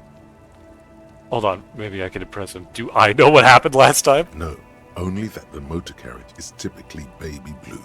The colors of Sigismund the Great, an ancient Zhimsk ruler. His banners were famously zephyr and white. The colors of the Stars Ryko. Let me guess what happened last time. Kim, blue and white are the colors of Zemsk. Someone painted it, got a Zemsk mad, and boom, murder happened. That's, well, yes, exactly it, more or less. Except it was a crowd of them. Tore him out of the vehicle and ran him over with his own tires. They said it was an honor killing, Hussar style. The James community protested the trial, flying the colors. 5,000 came to protest. Correction. 4,395. the fourth largest public protest of a criminal trial in Revachol. Who are the Zems community? People we are paid to protect. Let's leave it at that. What did they sentence the killers to? 4 years for murder in Reunion. The perps were remorseful.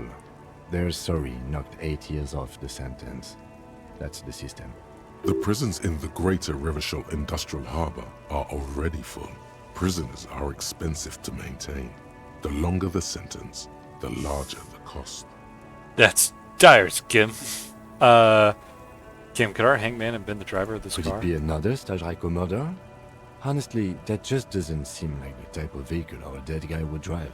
So my initial guess is the two are not related. Interesting. Before we proceed, I've got an opinion about this paint job. Yes, detective? I think it looks better brown and black. Okay. I'm not going to honor kill anyone over this. But I've seen it blue and white. It's much better that way. That was a fun conversation. That was a fun time talking with Kim. Ooh, schmoony. A lorry stuck.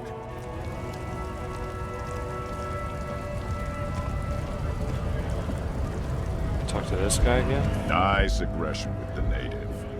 Don't let the chief fool you next time. You don't need to be that up in his face. Leave yourself space to move. Not bad advice, actually. This might do the trick. Let's talk about our right to work. I've already talked to him. He's talking about a measurehead. Wiretapping, telescopic batons, futuristic circuit bending to infiltrate harbor machinery. Maybe you... Oh?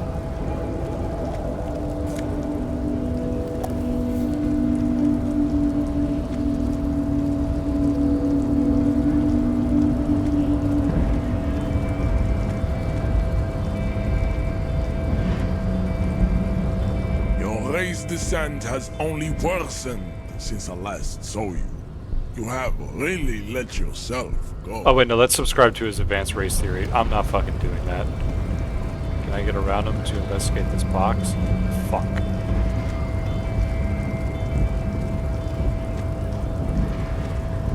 I nearly clicked it because I'm like, ooh, positive option. On second glance, someone has forgotten to properly close one of the drawers. It's unfortunate for the Union to just leave their paperwork lying around like this. Yes! Unfortunate indeed, Let's see Kim. what's inside, he thinks. The drawer opens smoothly. Inside is a well-organized selection of brown folders. I'm glad you're able to find such clarity. Hundreds of documents containing logistical data. Two kinds of transactions stand out.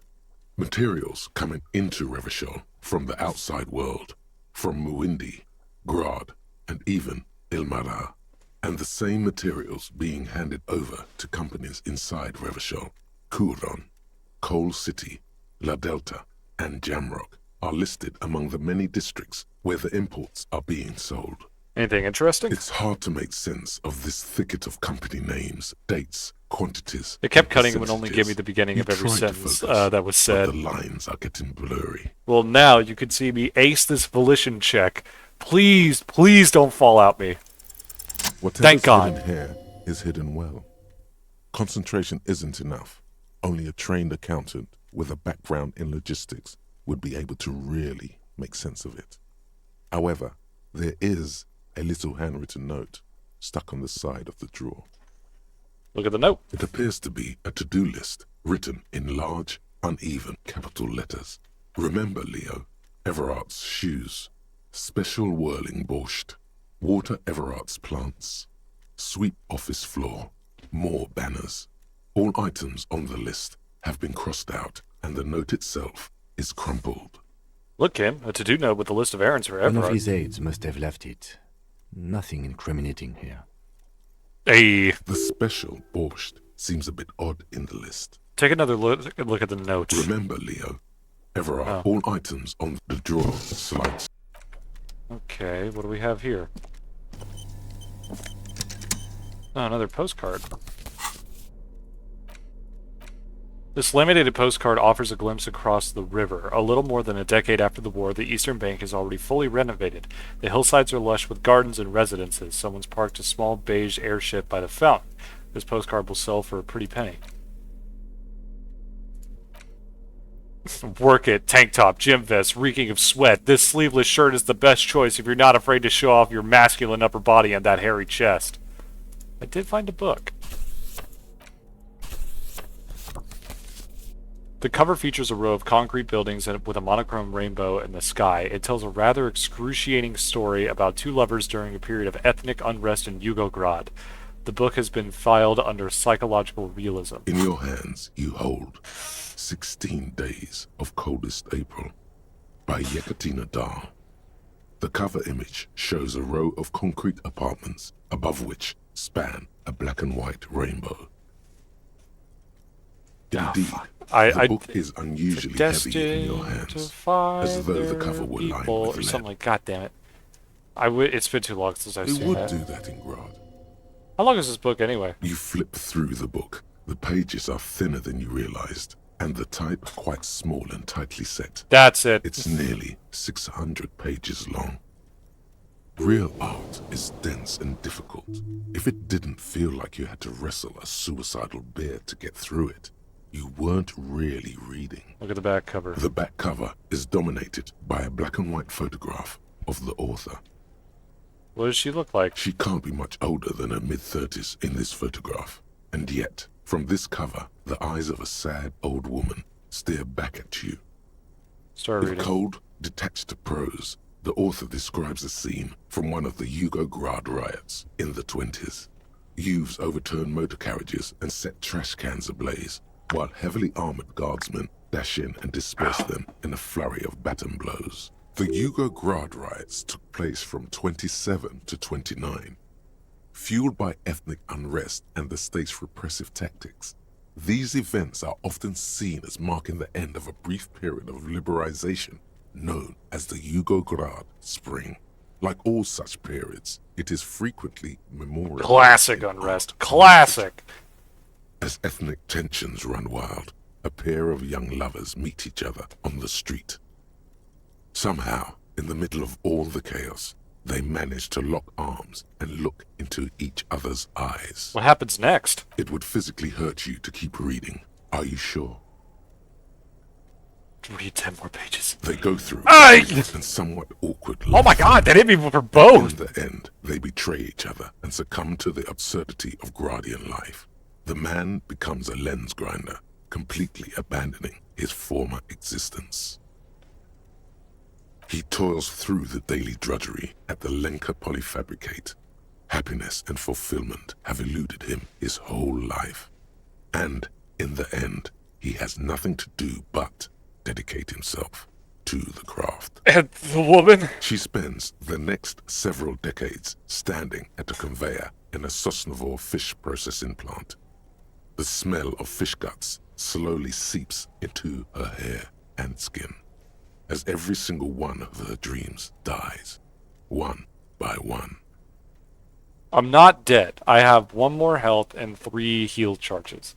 The memory of their short time spent together tortures the former lovers ceaselessly until the end of their days. Years pass in solitude, their bodies growing ever more decrepit. Why can't I put this book away? As life leaves their remains between the soil sheets, their final thoughts are filled with regret. Well, damn. Book's so sad it physically hurt me. The payphone hangs.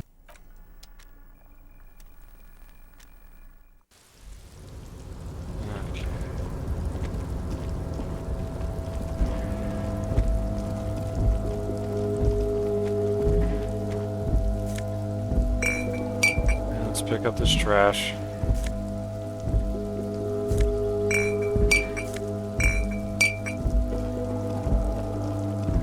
This is the...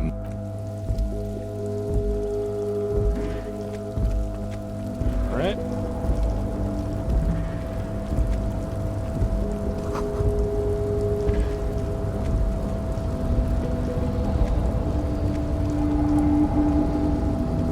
rusting control panel, which the crane does not return. Neat. Can I reattempt to... It's a rhetoric check, right? What? Once again, here we are, looking for rhetoric.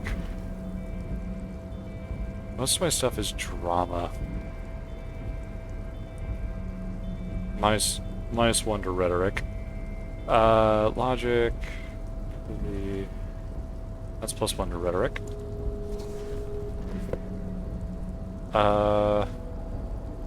Drama. Minus 1 to rhetoric. Yeah, it's the best I could do. You're back before the cargo container.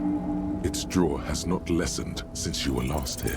And fuck. As it's always been, it's impossible to open a container. I know we just booked so bad it caused self-harm. I know we discussed being more fickle with video game fits when playing a female character, but Harry is swinging it the other way in a big way.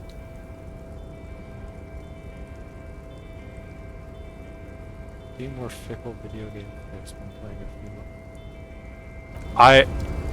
I don't remember us having this conversation. That's not something I recall.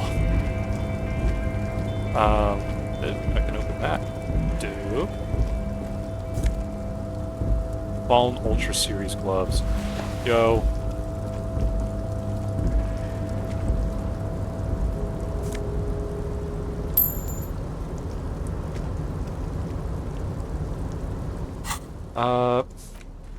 For ultimate performance efficiency, these Fallen Ultra Series gloves come fingerless and with grippy padding covering the palms, making these ideal for quadrupedal movements or for lifting cargo.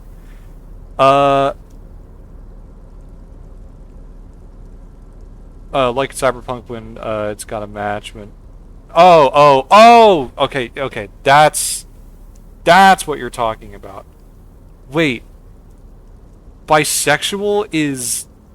What the fuck? That's the interesting thing, is that, like, I don't know, and I think that, I mean, in Cyberpunk, I have the benefit of, like, the stats don't really matter. In this game, the stats really do matter. So, like, it ends up being, like, the fucking, ProZD, clip of this is my ass kicking outfit.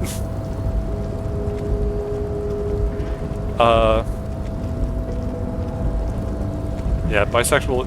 No, that is wild. I would like to mention. I would like to say, I did not specifically say that the word bisexual can't be said. That was just a weird Twitch auto mod. I don't know why. Shit. You know what? Let's stress test this. Somebody type pansexual in the chat and see what happens. Let's stress test the wokeness of the auto mod. Pansexual is fine. What? Homosexual. So someone type homosexual.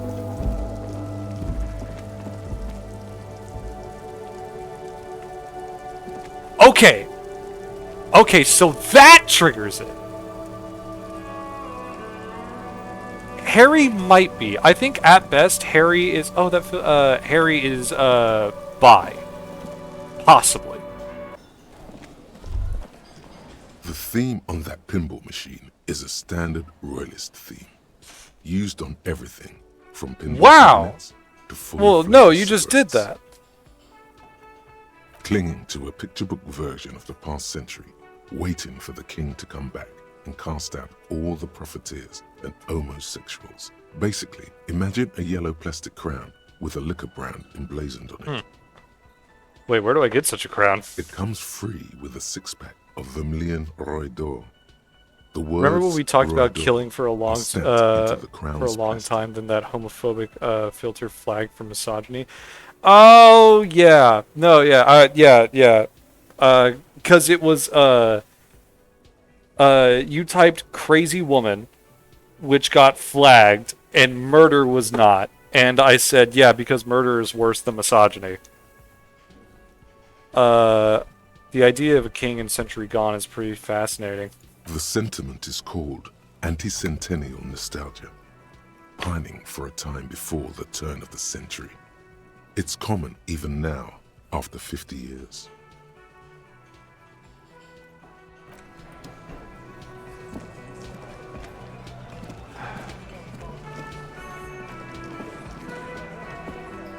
Behind the dockworkers, a ceiling-height window.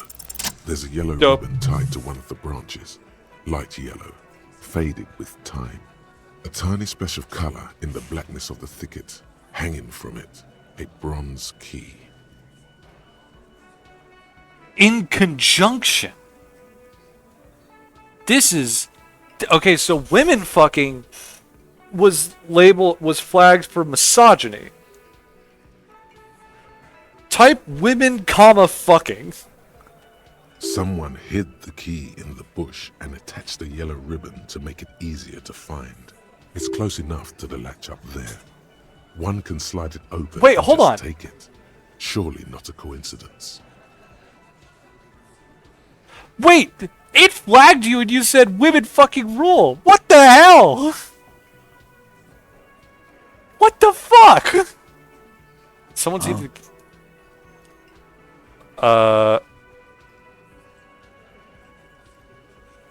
Titus, can you please hand the key to me? Can you hand the key to me, please? I'm not your janitor, cop. I don't even know what you're talking about. Help, it's sexist. There's nothing there. That's crazy. If he says it's there, it's there. I need you guys to hand the key to me. And I need the fatty to get his feet amputated because the smell is killing me. We can't always get what we want. Hey man, don't talk to him like that. God damn it, Dennis. You know I can't help it. Sorry, fucko. These guys won't... No, that's actually Looks like insane. you're gonna have to go bush diving. The Hawthorne's got a bitch of a bite. I'm gonna enjoy the sight of you in the bushes out there. With a loud thud, the old man stands up, pushes the window open, grabs the key from the hawthorn branch, and slides it across the table to you. Thank you, Theo. The key is brass. Workshop spare is etched into its bow. The old man. You put the misogyny filter on it and it became misogynist. Come on, man. We were just having some fun. Where's the harm in... I'm tired of listening to your shit. Fucking got him. Thank you. Off yourself. Make it up to me, cop. I still got my money on that. Okay. There is a silence around this man's words. Unlike Titus, they're afraid of him. That's the type of respect he commands. Does anyone know why this key was hanging right outside the Union Box window? Didn't even know it was there. Boys. No idea. Never even seen it. Someone must have hidden it there before this room became our place. Wonder what doors it open. It could open the door in the kitchen. The blue door. It says workshop spare. Maybe there's a workshop there? It's worth a try. Maybe this is somehow connected to Ruby getting the root. Your secret root theory? You're grasping for straws, cop man. No, I was grasping at that Why'd key. she put it back if it's hers? A little wisdom from old Titus. Not everything is connected to one thing. Keys just lie around. It's a messy world. Yeah, and I'm about to solve it. Said I'm the can opener. As genuine advice. Thank you, Titus. You're a piece of shit, but you know what? I gotta repay kindness with kindness. You see a heavy steel door with a prominent dimple lock. It is... Titus is an interesting character because he stonewalls you as an absolute prick, but then, like, spills tomato sauce everywhere. Oh, sorry! But, like, whenever you, like, break through all of his defenses, he just kind of gets real with you. It could be connected to the barred door upstairs. Try the workshop spare key on the door. The key fits the dimple lock. It takes a bit of effort to turn it after all these years. But then, the lock clicks. Oh, Dust fuck. rises before you like mist. A tomb? Haunted by regal spirits from distant ages. No. Smells like engine grease and cut wood. A workshop. Okay.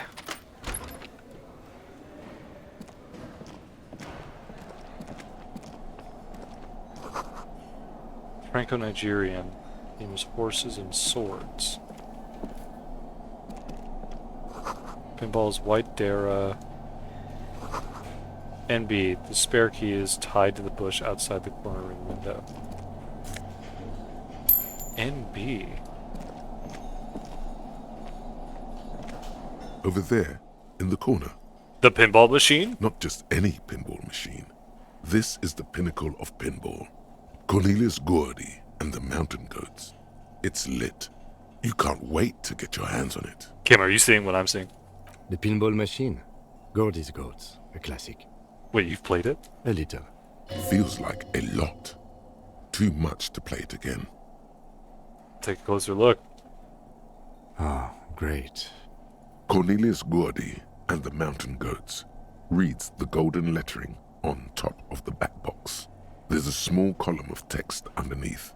Dang, get those beauties in the arcade, man. Pinball machines are not cheap. Get the game on, Fingerboy. Those flippers are ready.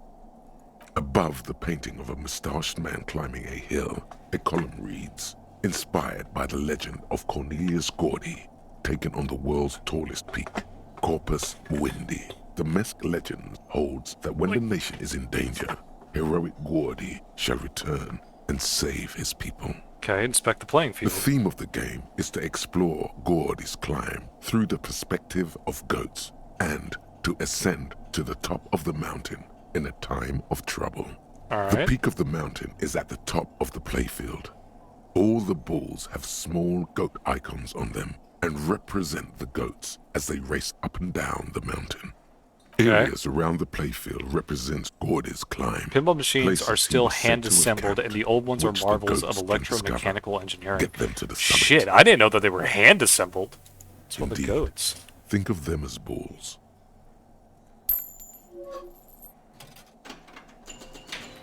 It takes a while to get into a rhythm. Gordy Ball is Pretty lit. soon, Get your you're pinball able to on. keep 3 goat-faced balls in play with relative ease.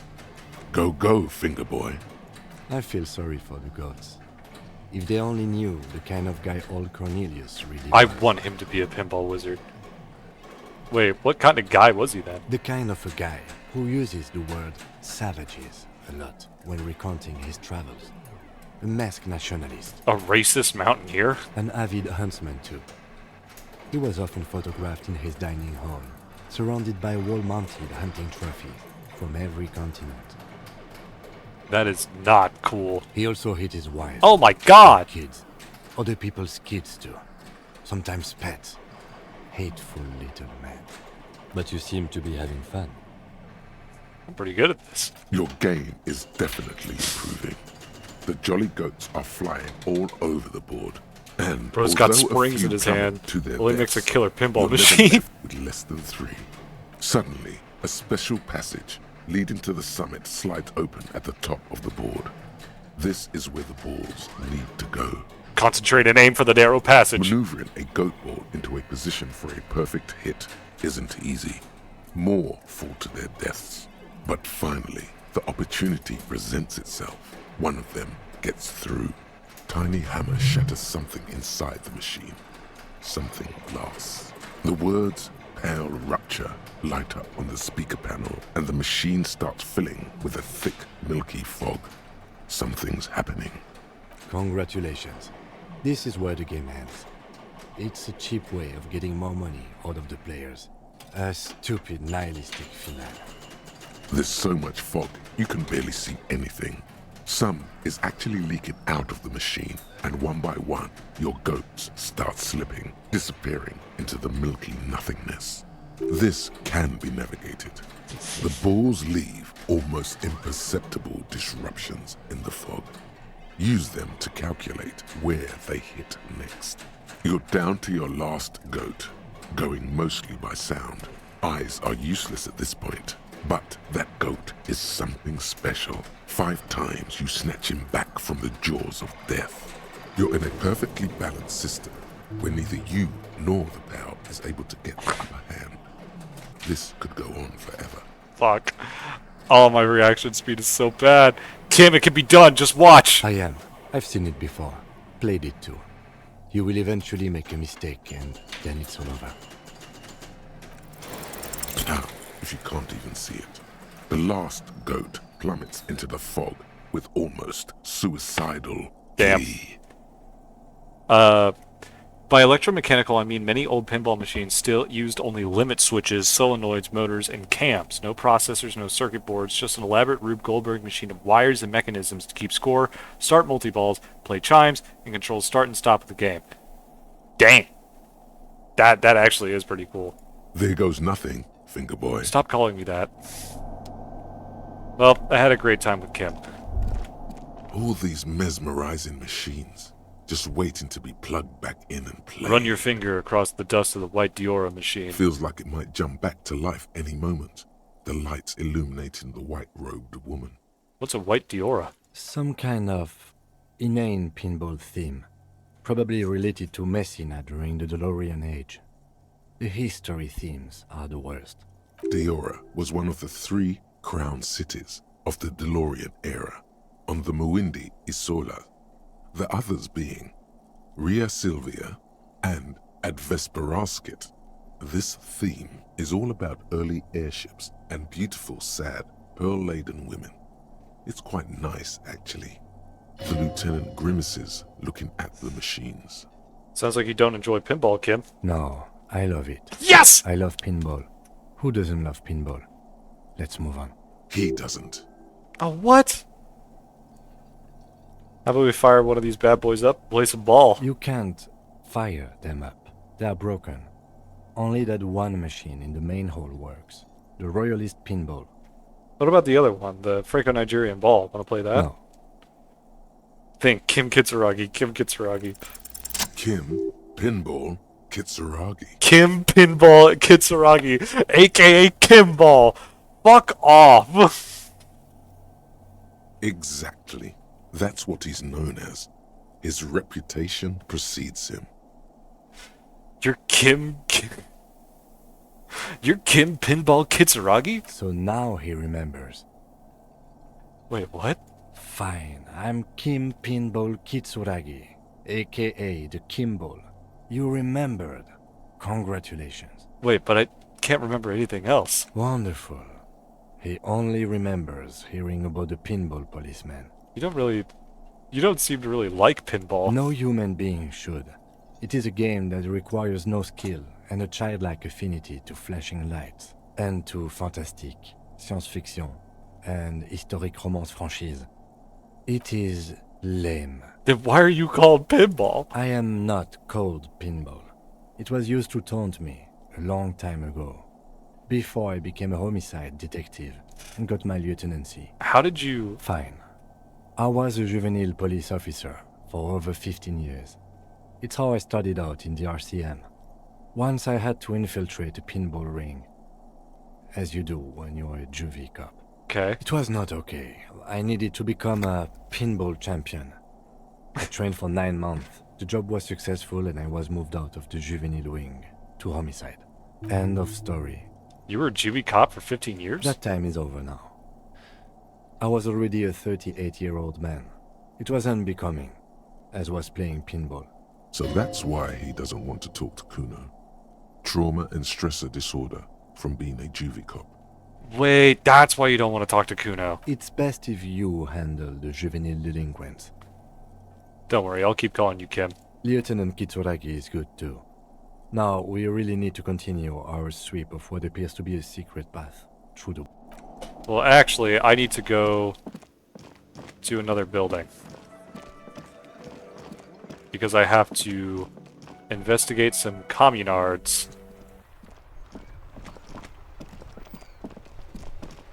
Wait.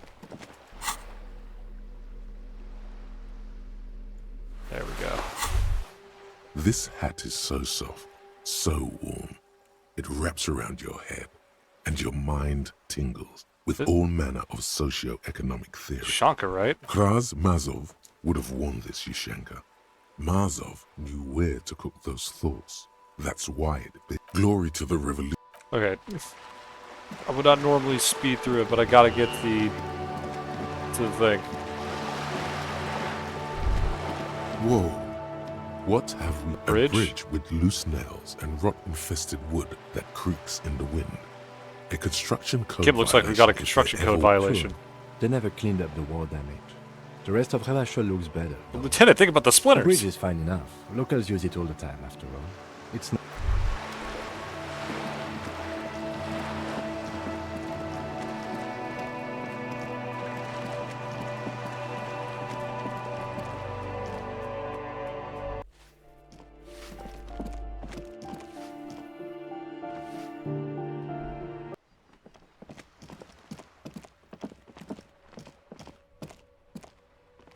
As you approach the metal grill, you can hear several voices having what appears to be an animated discussion.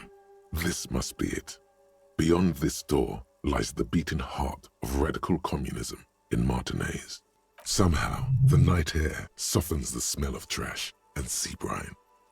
As the breeze pulls through the canvas like a shuttle through a loom, you catch a hint of something unexpected. Something earthy, warm, and burnt. The acrid smell of failure. No, that's just slightly burnt coffee. A smell you would recognize anywhere. Thank you, electrochemistry. Just look at these pigs sniffing about after hours. Ignore. The metal grill is cool to the touch. You notice the lieutenant is looking uncustomarily anxious. His posture is rigid. His right hand hovers near the zipper of his jacket. You okay, Ken? Oh, I'm fine. I was practically born to infiltrate underground communist cells. Which is just to say, we should be prepared for any eventuality. You can make out at least two separate voices.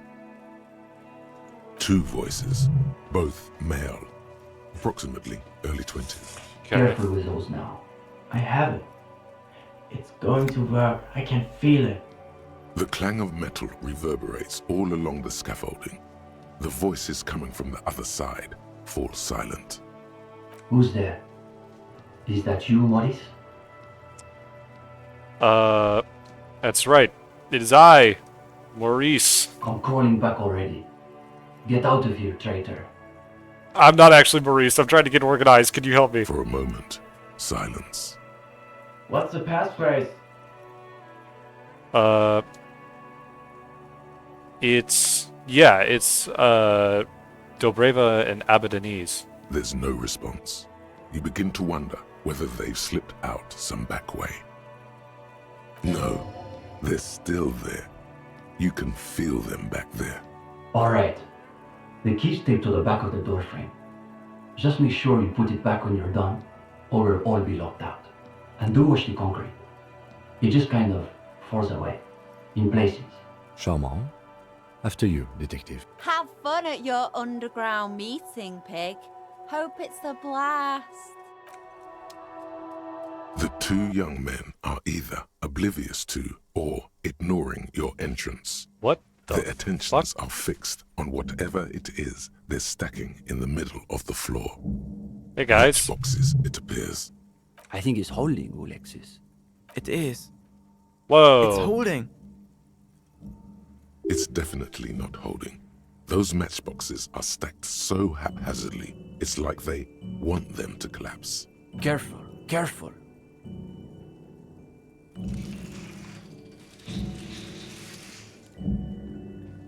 Damn. Damn. Hardly any difference. You two. You are late. Alright. They should know the meeting starts at 10 p.m. sharp. Would they have not been doing that if if I would have showed up on time? One leader and one follower. The most ancient power dynamic. There's a great deal of tension in this young man's shoulders, more than someone his age should bear. Meanwhile, his companion inclines toward him, eager to catch every word that dribbles from his friend's mouth. Don't let them see you flustered, sire. Play along. My apologies, comrades. I had to be sure I wasn't being tailed by our class enemies. We all have to take precautions, especially during these delicate times. What matters is that you've made it. Always do, there are. Me with my physics simulation. Uh-oh. No one said anything about reading. You'll just have to win this one. The reading, yes, I've definitely done that. You have? Excellent. Let's hear your critique then.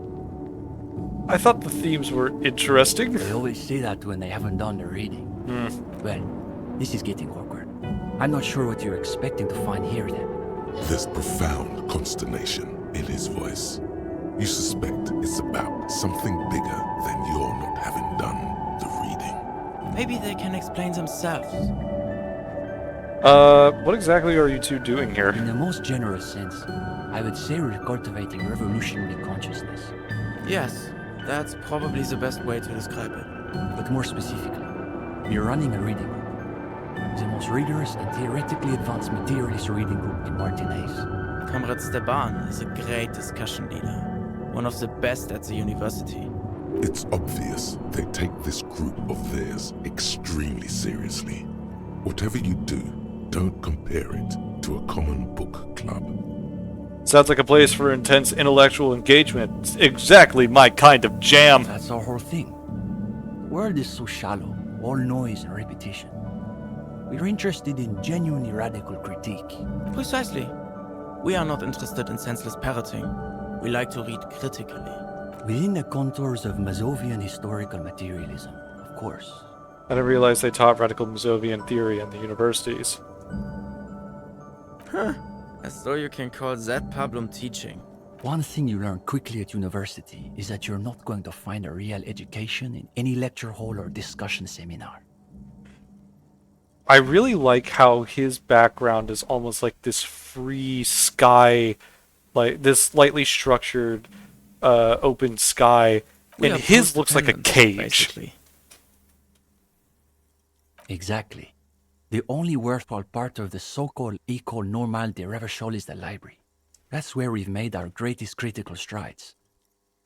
Okay, so what does your reading group actually read? We study all the foundational texts of Mazovian theory, of course. Just last week we finished the second volume of Puncher and Watman's Innocence of Capital. Truly extraordinary. And before that we spent 6 weeks on State and Plasm. Uh-oh. You can feel your attention span rapidly deteriorating. Force myself to keep listening. We've also read Wertmüller's The Megastructure of History, and before that, Real and Reality. Communist theorists love puns, in case that wasn't obvious. Hablars une paix infernale. The original Fizdale translation, not that watered-down revisionist garbage. These two deserve the Order of Honor for bullshitting. There's no way they've actually read all this stuff. Yeah, drama? Obviously. But, of course, our special emphasis is on the theories of Ignace Nilsson and his followers, especially the inframaterialists. Wait, who are the inframaterialists? You're not familiar with them?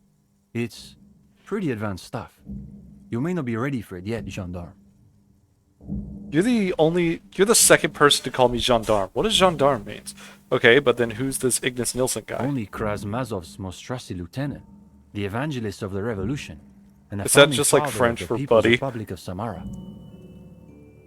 It's hard to overstate how unimpressed he is that you've never heard of this world historical individual. I am getting like there are legendary checks after legendary checks. Holy shit. He also happens to be the greatest communist theorist after Mazov himself. It was Nilsson who first postulated Means the constable? ideology Oh, of plasma, okay. which forms the basis of inframaterialist theory. The young man sighs. His companion looks about furtively. Where's the rest of the reading group? What do you mean? This is the reading group. So it's just you two? We're in something of a rebuilding phase. Some of our former comrades didn't have the ideological fortitude our work demands. Okay, but what happened to them? Intellectual attrition is maybe the best way to describe it. Felix said he couldn't keep up with the reading on top of his classwork. And Susanna wanted to read text other than Mazovian theory. Like novels, if you can believe it. Les Miserables coming in clutch. Ha! Imagine the audacity of wanting to read a novel in a reading group. Novels. Unbelievable. See? Even the gendarme gets it. We've tried recruiting new members, but unfortunately the current intellectual climate is pretty hostile to inframaterialist thought. These days, If you're on the left, the Ascendant schools are the Godwaldians and their Iconoclasts.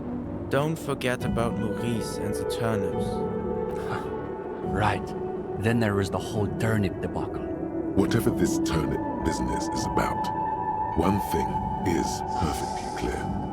These young students have a much deeper understanding of communism than you do. You could learn a thing or two from them. If you can convince them, you're one of them.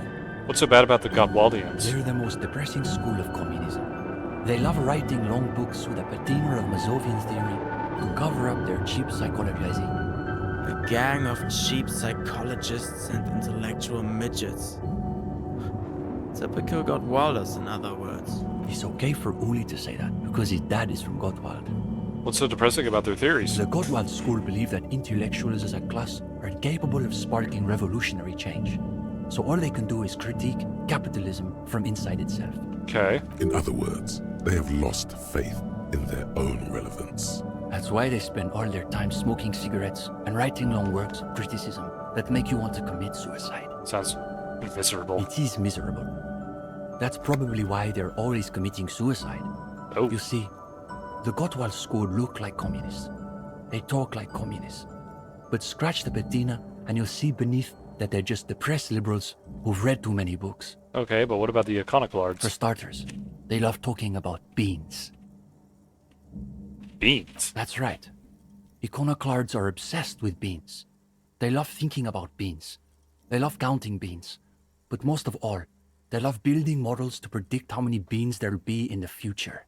Alright. Nota bene, iconoclast is an extra pejorative form of the already pejorative name, Mazovian economists, a moderate school of Mazovianism which advocates the gradual transition to communism through carefully managed economic modernization rather than violent social revolution.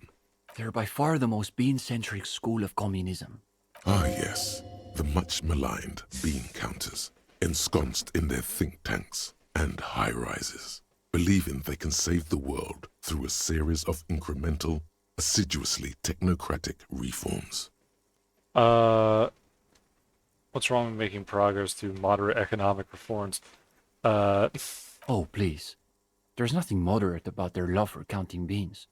If I were a Gottwaldian, I would probably diagnose them with Bohnenfixierung. Jelly beans in a jar type shit. You see, iconoclasts claim to be communists, but in reality they're just liberals with hard-ons for spreadsheets. Okay, what about the liberals? Are they liberals too? Of course not. The only people who actually call themselves liberals are mouth-foaming reactionaries. Basically indistinguishable from fascists. You'd need an X-ray machine to tell the difference. What about Cindy? Is she part of the group? Cindy is... how to describe her role? Something of an ideological auxiliary, perhaps. Liberal with a hard-on for spreadsheets. That's just my wife! Yes, that's exactly how I would put it. And naturally, we support her radical counter-liberal aesthetics. But she refuses to submit an essay, so we can't call her a member of the group per se. That doesn't stop her from using a room for studio space, of course. Did you say something about turnips? It's an unfortunate story. You see, our ex-comrade You know how Maurice much she is loves something her of an spreadsheets. economist. Oh, absolutely. She can't get enough of them. He's studying macro and microeconomics. Wow, they're real intellectual, it sounds like. Right. So a few weeks ago, we were discussing the Don't sound too extra-physical impressed, Kip. capabilities of the revolutionary state. And Maurice said... what were his exact words, Ulex's? It was unbelievable. He said, turnips don't care if they are grown by communists, moralists, or Welkin. They grow just the same. Just a minute. Steban, Ulixis, why do those names ring the faintest of bells?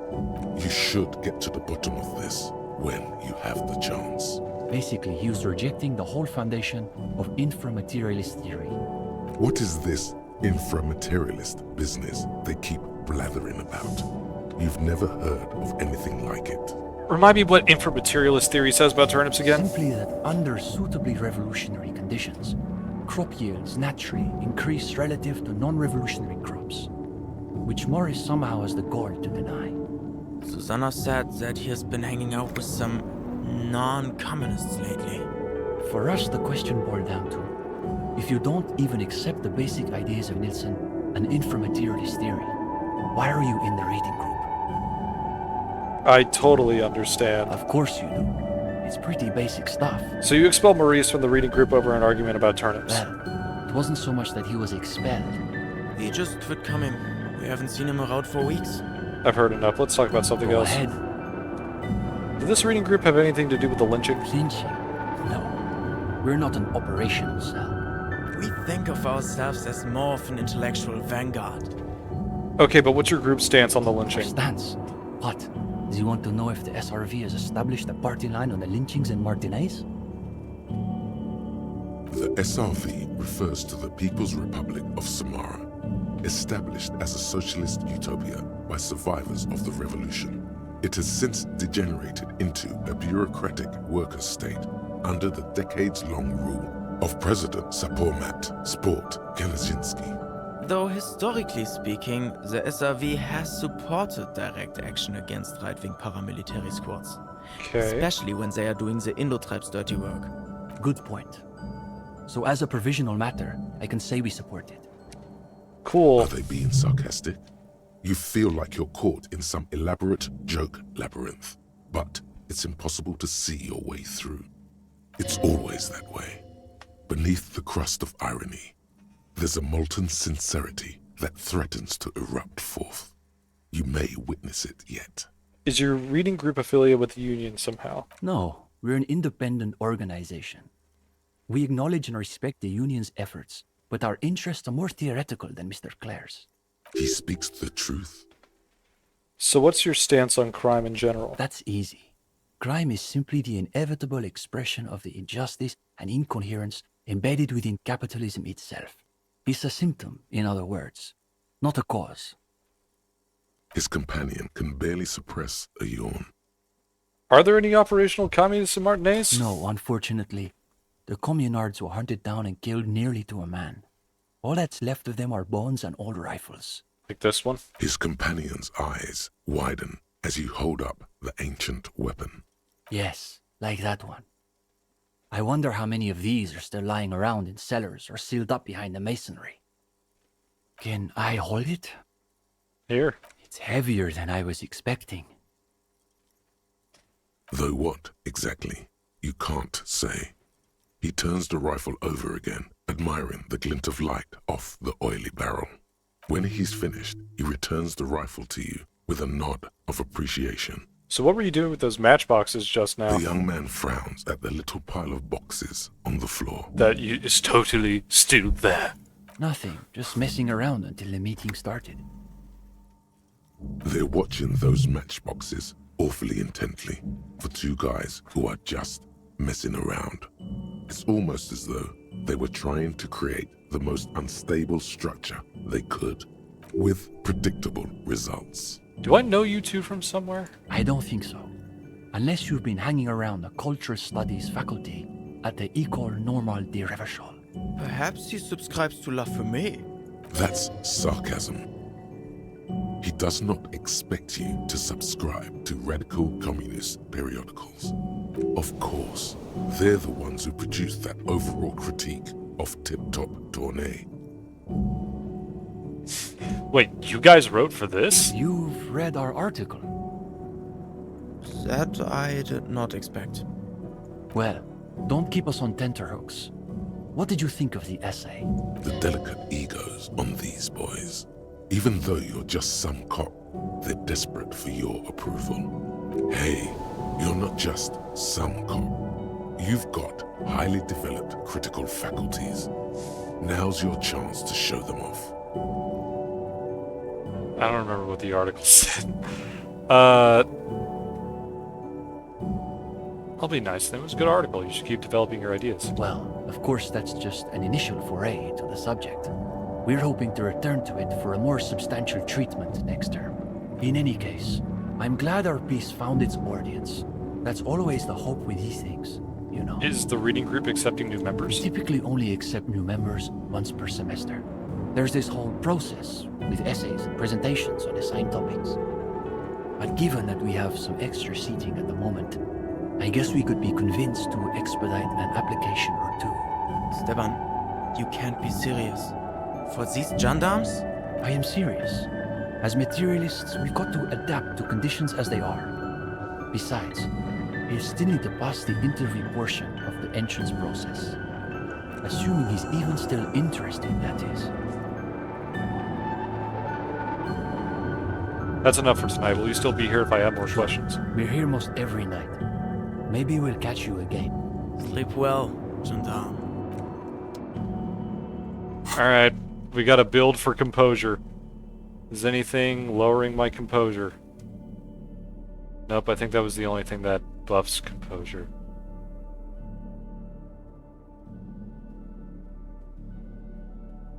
That's Savoy Fair. Reaction speed. Perception. Yeah, that's the only thing. Trying to think about the crack spidering across the floor. Coffee. At the bottom of the pot, an isle of black sludge rises from a shadowy sea. Reflective construction vest. This poster reads, Under Cobblestone's Communism. No war but class war. A rickety easel surrounded by pots of gauche. Cindy's, no doubt. Fuck it, we'll try the check. The gendarme returns. What do you need? Is it getting warm in here? There seems to be a little pool of sweat forming in the depression of your lower back. I'm not nervous. I'm a superstar. Oh, totally. A superstar breaking out in a cold sweat. Why is this happening? I thought I had my shit together. You did. You must be extremely nervous for some reason. Why am I getting so worked up? They're just a couple of kids. Let's be frank. They're probably way smarter than you. You bet they've read more books than you can Fuck! Of course, if you're nervous, it wouldn't hurt to read another book or two. The hardest part will just be working up the nerve to ask without soiling yourself. Everything all right, gendarme? You look a little green about the gills. I'm guessing these pots of gauche belong to Cindy? Yeah, it's hers.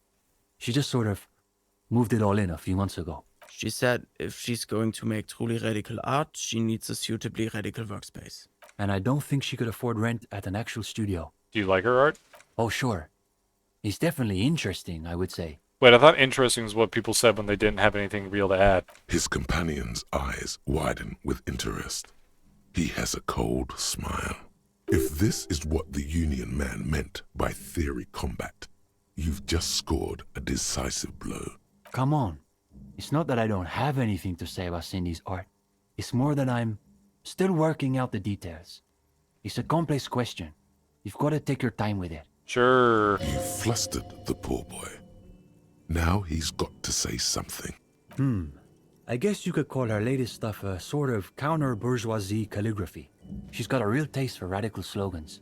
It's too bad she hasn't developed the theoretical foundation to do truly radical work. I think she'll get there, though. She's still looking for a subject equal to her ambitions. Now I'm wondering, what's the deal with this place? The deal? At a fundamental level, I guess you could call it the shattered bones of a dream crushed by capital. That's really good, Steban. You should save that for an essay. Thanks, Uli. When the idea is sound, the words just sort of flow. Yes. Now keep developing the idea. This place is the Shattered Bones. That must make us the Bone Weevils. I heard these used to be luxury apartments. Million real views, that sort of thing. Bone Weevils. Yeah, that's not bad. Not as good as Steban's original idea, though. Yeah, let's move Go on. ahead. Alright. King Julian and Mort-ass motherfuckers. King Julian! Alright, back to the actual detective work we was doing. But I might break in... Right, I've already done this.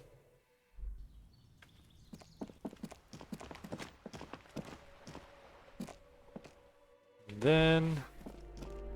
out here... Oh. No, it's just trash. Oh!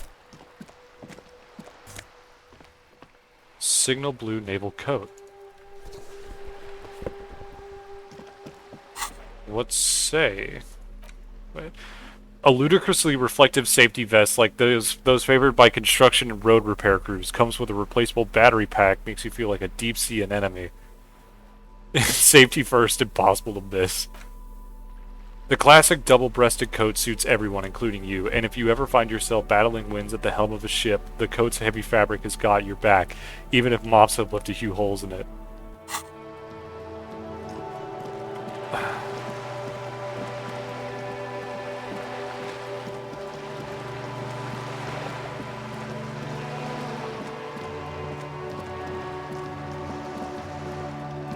Alright, what do we have down here? There's something down there. Okay. Okay. Sure.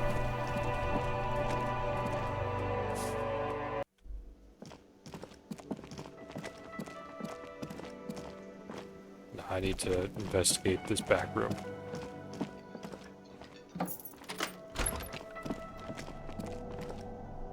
This small elevator is dimly lit by a bulb that's been glowing for ages.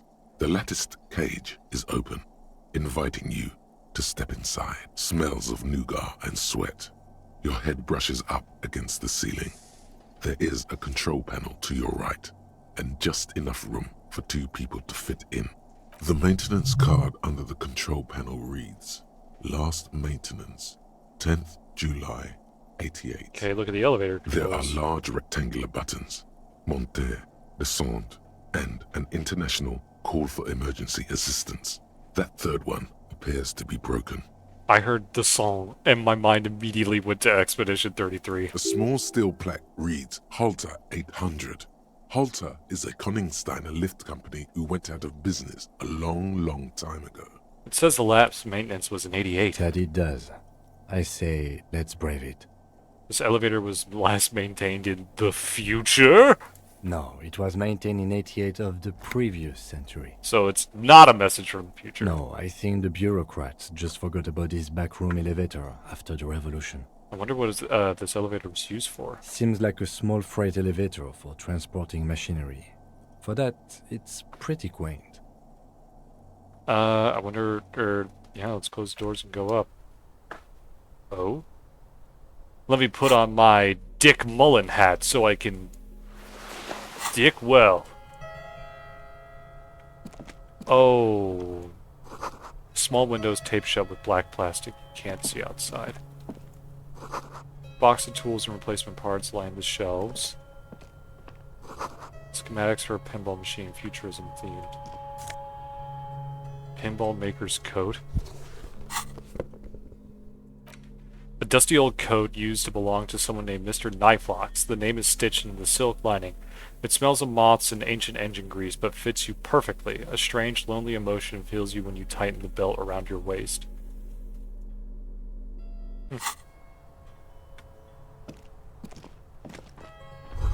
Pinball machine's been taken apart. So this is where they brought 40 pinball machines to fix them up. A long time ago. Everything is covered with dust now. The lieutenant looks around the dusty, crowded room, inspecting the tools on the shelf. Looks like they gave up on fixing the pinball machines at some point. At some point, 20 years ago, 15 maybe, before pinball went out of vogue. This used to be a pinball workshop. Looks like it. I'm guessing Martinez North 22 used to be a pinball arcade before it became a hostel. There are machines left over. A creak. Some dust falls off a shelf. Downstairs in the hall, next to the main door. One of them even works. I've seen one of the hearties bang away at it. Remember the dice maker? Then that means... Whirling in Rags was once the East Delta Pinball Arcade. This is all that's left over from that. Yes, as the novelty dice makers said. This has absolutely nothing to do with the case, I'm sure. But I do like a nice little connection. That's why you're an excellent detective. But then it went bankrupt. Your skin crawls from making the connection. Could this mean the Whirling in Rags really is part of the doomed commercial area? If that's true, then our cafeteria manager is not going to like it. We should tell him what we found up here, omitting that suspicion. Yeah, I like Gart. He does not appear to be the kind of man who likes his establishment to be part of a neighborhood ghost story about bankruptcy. Stupid superstition. But still, it would be interesting to see what the cafeteria manager thinks of this. It's not a ghost story. It's a curse. and Gart ought to be made knowledgeable so he can perform counterspells. Let's whip out this. He may even let you sing again. I think I need a different record to do that. You clearly see footprints in the downy carpet of dust covering the workshop floor. Jackpot. These, unlike everything else here, are new. Someone's been here within the last week or two. 3 weeks maximum, from the dust cover age. It could easily have been 1 week too. You know, officer. This is so good it makes him forget the whole Kimball memory. This isn't bad at all. It was a good idea to see where that door leads. Commendable work bringing us to this place. Thanks, man. Okay, what does this mean? It means someone snuck through what seems like a secret route, leading to the roof, from where you can shoot our victim. This is significant. This prints, officer, could be the prints of our killer. Let's have a closer look then. Large prints, most likely made by boots. The size is hard to determine. Sole could be bigger than vamp. The soles have left a pattern, uniform, horizontal lines. One person has been here. They've gone back and forth. The tips point both ways. This print is unlike one left by a regular worker boot. It is not a brand sole with logos on it. It seems custom-made or old-fashioned. Does it have the map of Revachol on the bottom? Shoe size is 41 to 42, maybe 43. It could be a large-footed woman or a small to average-footed man. This is, unfortunately, the worst, most vague shoe size there is. The prints look like one person went back and forth. Between that and that. This print doesn't look like the odd-soled print we found at the hanging camp. The size looks about the same, actually. They're not the same shoe, but they could be the same person. This doesn't look like the worker's boots from the hanging, does it? No. These little horizontal lines are different. They look custom-made to me. Or some kind of foreign print. Hard to say. Still a boot, though. Everything around you is quiet. The prints crisscross the workshop floor. There's a tiny hole in the wall. You see the bedroom on the other side. You can almost see the shape of a man and a woman writhing inside, bathed in drug sweat and dirty linens. Bottles lie around everywhere. I think I can see into Claget's bedroom from here. You can barely see through. Better not to jump to sensationalist conclusions here. The footprints on the floor, however, definitely suspicious. What are those people doing in there? You lean closer to the peephole instinctively.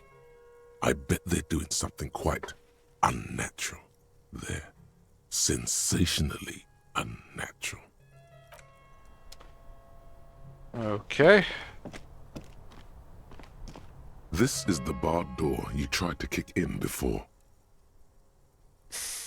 Lightly punch the door once more, just in case. The door shudders a bit, as though it were laughing at you. So what's on the other side? Unless we've veered off into a folded M dimension, I'm expecting to step out on the roof. We could ask Class here about this route. See how she reacts? Folded M dimension. A reference to the popular science fiction series, In System. Look who's in a good mood suddenly. And read science fiction. Okay, back the fuck up. Yep, that's getting allowed. We're getting a lot today. Yes. It is quite likely that we will re-emerge on the M plane. Brace M dimension? for psychokinetic impact. Or the roof. Unbar the door. And Clagier is not here. But that is our way down.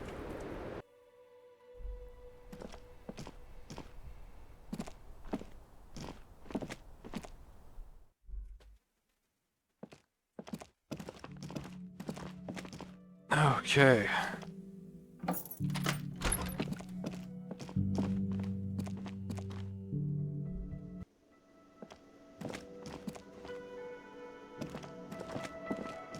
Oh, sorry. Let me stop shining this in your face, Gart.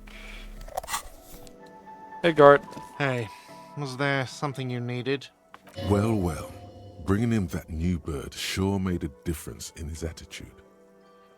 Guard, I saw another thing at the whirling. Another thing. Great. I love those. Guard, what if I told you I got into the back room behind the blue steel door? Oh, okay. Well, I did hear you make noise back there, so good for you. He's really holding himself back here. It takes a lot of willpower not to ask.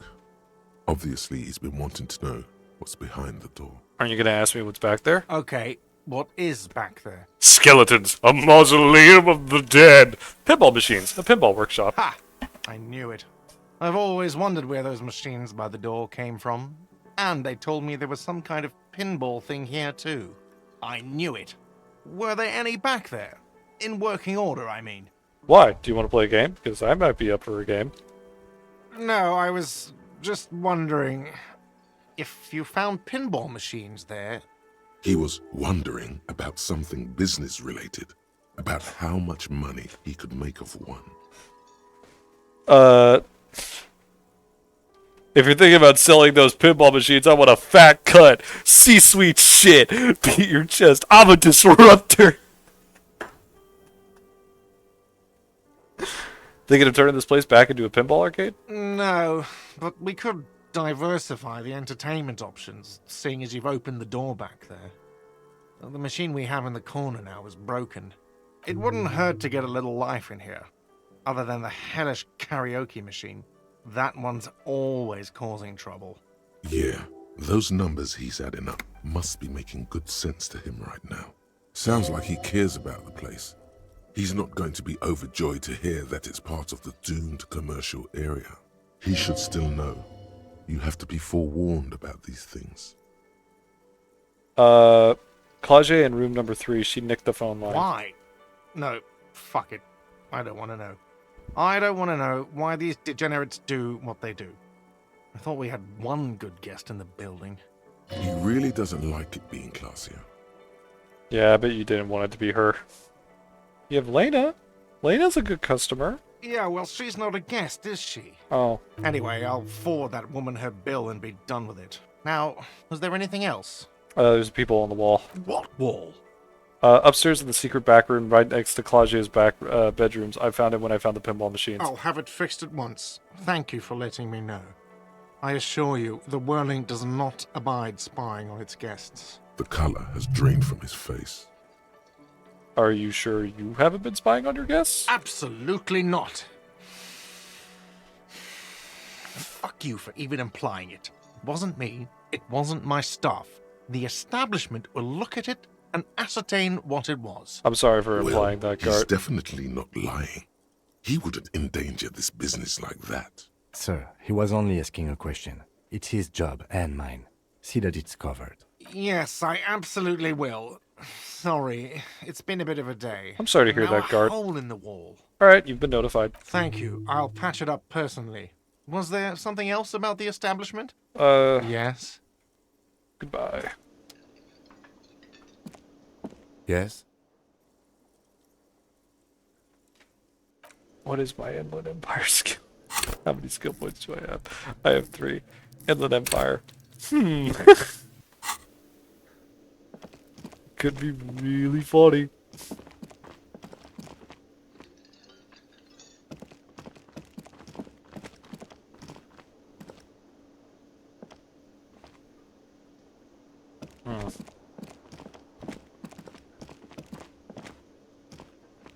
Well?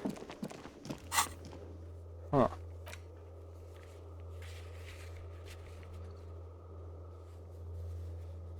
Jam mystery. Doomed hostile.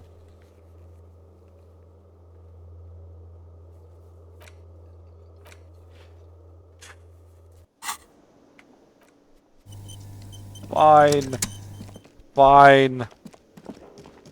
Hey, was there something you... Another thing. I have to Great. warn you, I may have discovered love the whirling as those. part of the doomed commercial area. What?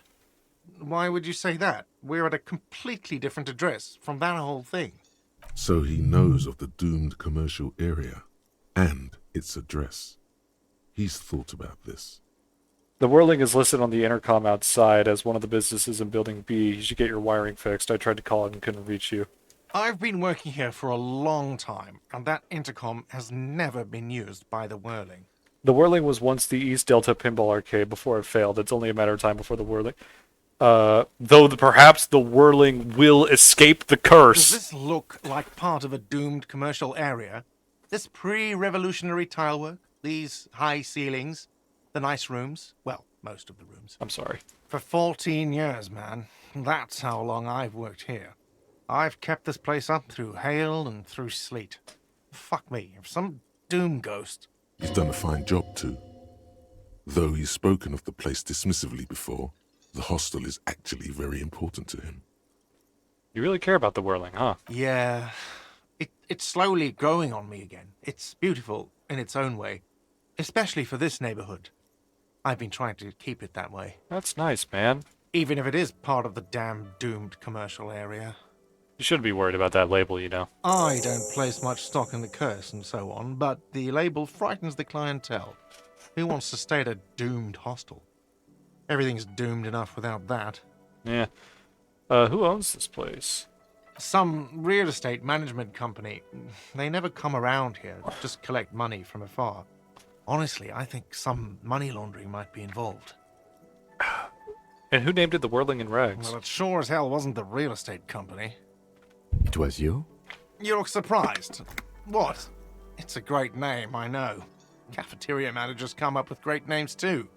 It's from a song. A song? Hail, Holy Queen, by the Ateneers. Hail, Holy Queen of the Sea. You're whirling in rags, you're vast and you're sad. Good pick. What about those other cafeterias you manage? What about them? One is a basement dive frequented by chain-smoking communists.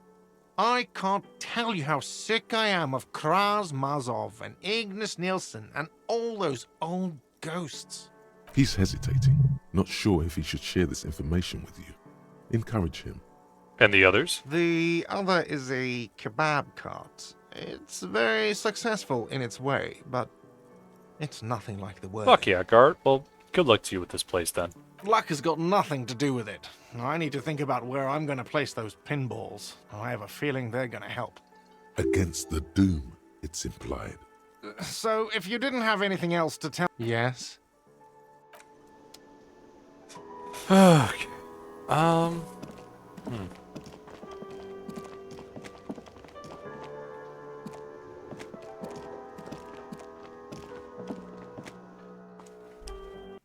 Can I go over the... What if I used the crowbar? No.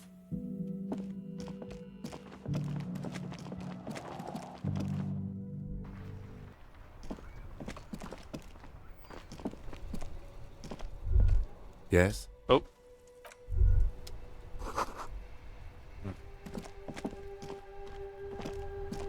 Dang. I wanted to see if I could talk to him again about the mystery.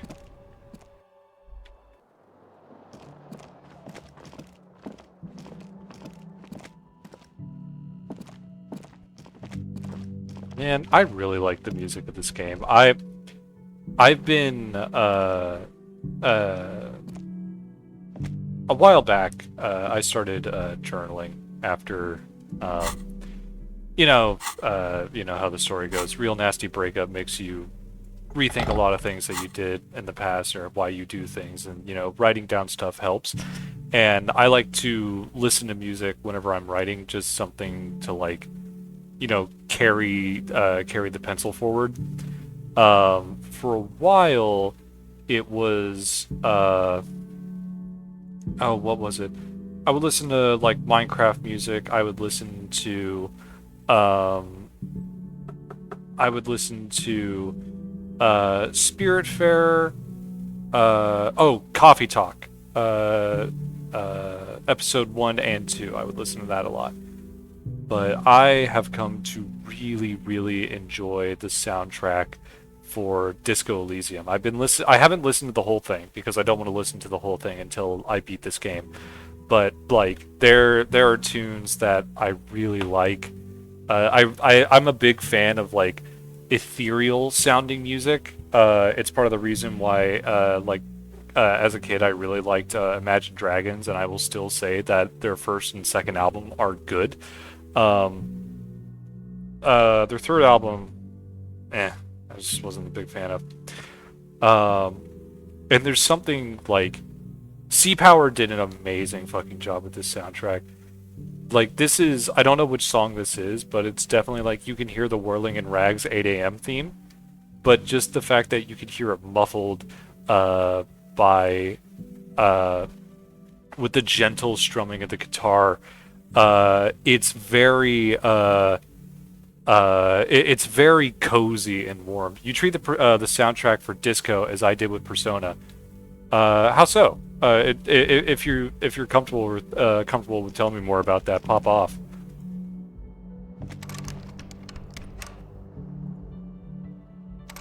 Oh, I haven't rented the room again.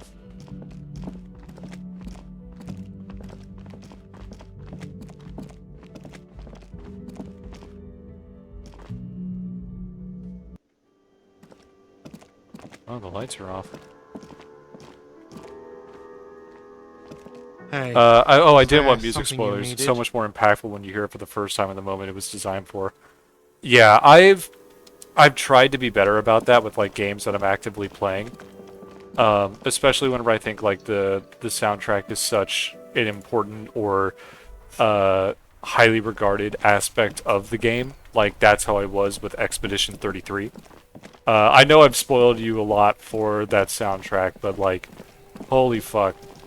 Seeing that soundtrack like evolve in real time is so good. Kuno, what the fuck? Why are you out this late? Fuck does Kuno care?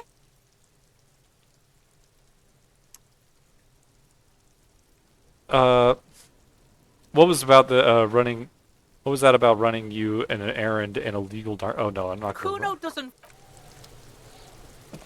I haven't gone around Revachol at night. It sticks with you longer too. Oh yeah, absolutely. I fucking love music so much, man.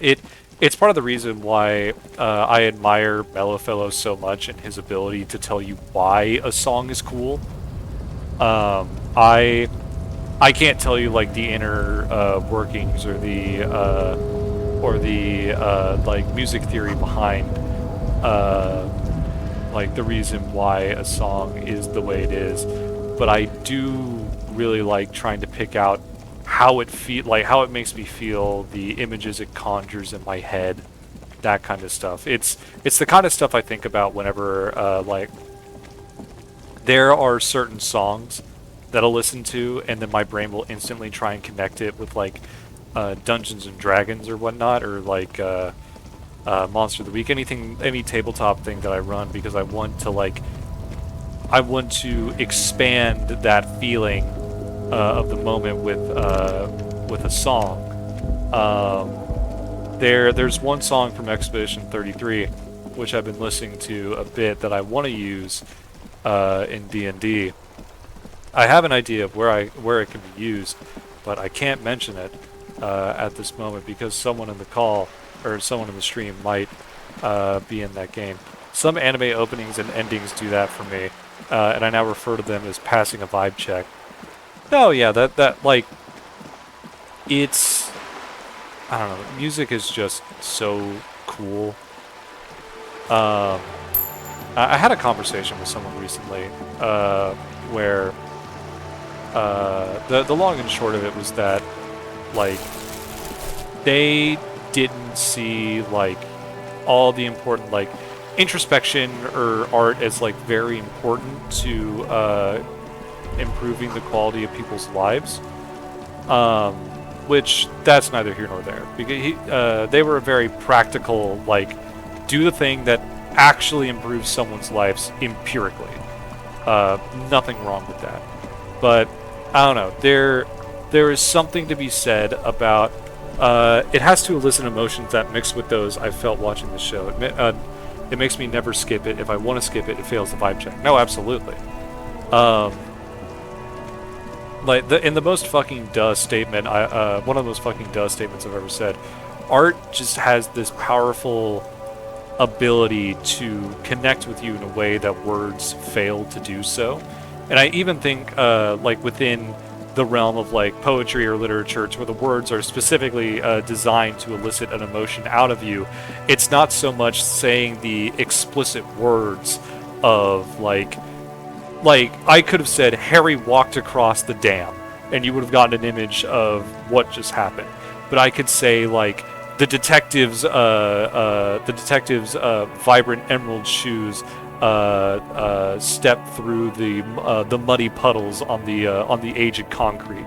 It elicits a scene, which then makes you feel these things. And I just think that, like, art's ability to connect with you in a way that you do not even know why or how, just that it does, is one of those beautiful things about life and the human experience. Like, I have thought a lot about Disco Elysium. I don't think, like, I don't know, I've been avoiding, like, all the videos of, like, people going, like, why is Disco Elysium so cool? Because I've been trying to, you know, like, investigate it for myself, suss out my own feelings before I accidentally just parrot those of someone else. But if there's one thing that I have really begun to admire about this game, is, like, the freedom to try again. The ability to just, like, the whole thing about, like, white checks, of coming back whenever you're better and trying again. And it speaks to the personal journey of Harry, of constantly trying to be better, pulling himself out of the pit that he was in. And I think that is a very admirable thing to want to pursue. This idea that, like, failure is not an end. It is an invitation to come back and try again. I think I've mentioned this before, but I have a very unhealthy relationship with failure. It's part of the reason why I procrastinate so heavily on things, because I'm afraid of inevitably, like, facing a failure. It's something that I'm trying to work on, and playing this game and so openly accepting that failure will happen, but I can come back and try again, is a very comforting and encouraging thought.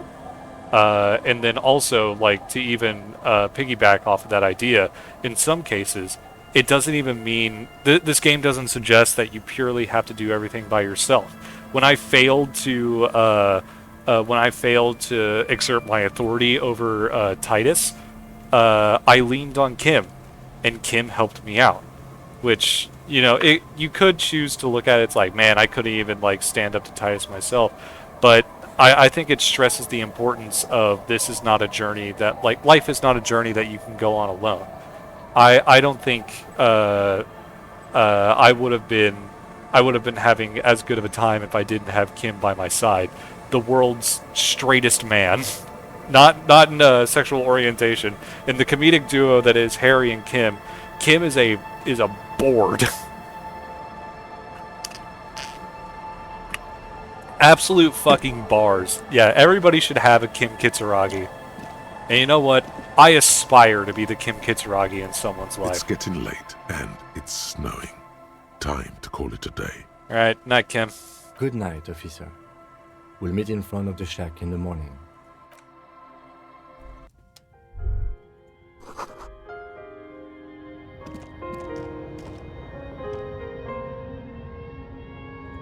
What's this one? An old mirror hangs on the wall. No. You see the reflection? No.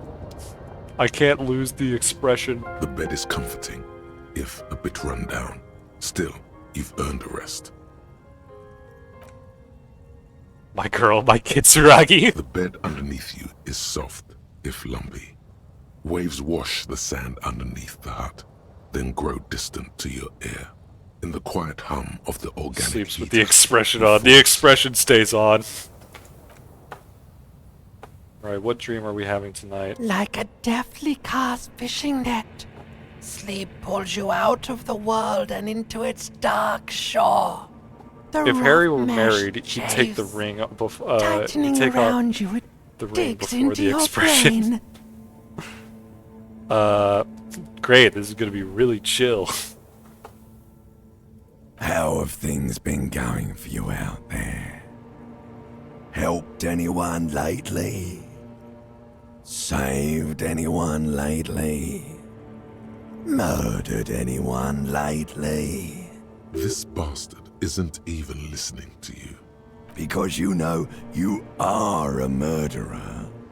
A disco music listening psycho killer who offs poor people. And then forgets about it. Okay, so I'm a murderer, and that's bad. Hear that? He doesn't even flinch. Iceman doesn't care about killing people. That's nothing to him. Blackwater, under the bridge. The thing he's really scared of is much, much worse than that. What is it? Don't tell him, sister. It's too bad. They're right. This is their function. To keep you from it. Why are you doing this? I just want to sleep. I can almost see the dark. We're trying to help you. All these processes, these tortures, voices and tremors are all just distractions, flares and countermeasures to keep you from the last dream. The worst of them all. The last dream? The last dream will be total annihilation. Cinders peeling off the fuselage. We won't be there to help you anymore, Harry. We will be dormant. You will be naked and alone. Your face forms in summertime. In hell, an ancient sadness, brother. 10,000 years later, in front of the video rental, there is a warm breath on your face again. Everything is okay again. Everything is so okay. Doesn't sound like it'll be okay. Your eyelids flutter open for a moment. When you close them again, you sense the light of the room around you. You're back. In 2 seconds, the alarm will ring. If these developers got with American McGee to make the next Alice game, everything would be so very okay. The last thought in your head before waking is, maybe you shouldn't have seen that stained glass window in the church. Oh?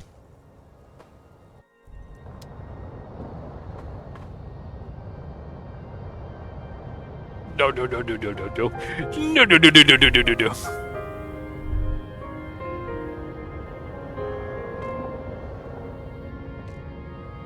Okay. And that is where we are going to end things for tonight. We actually managed to do, like, some actual progress. We've approached the point of no return, but it still feels like there is some stuff that we can do. And maybe it's not even a point of no return. Maybe it's just like a, hey, you gotta finish X, Y, and Z. Maybe it's like the end of Act 2. I don't know. All I know is that this game continues to be absolutely incredible, and I hope that y'all's evening is the exact same. Be kind to yourself, have a good one, sleep well, nighty-night, have a good one, peace.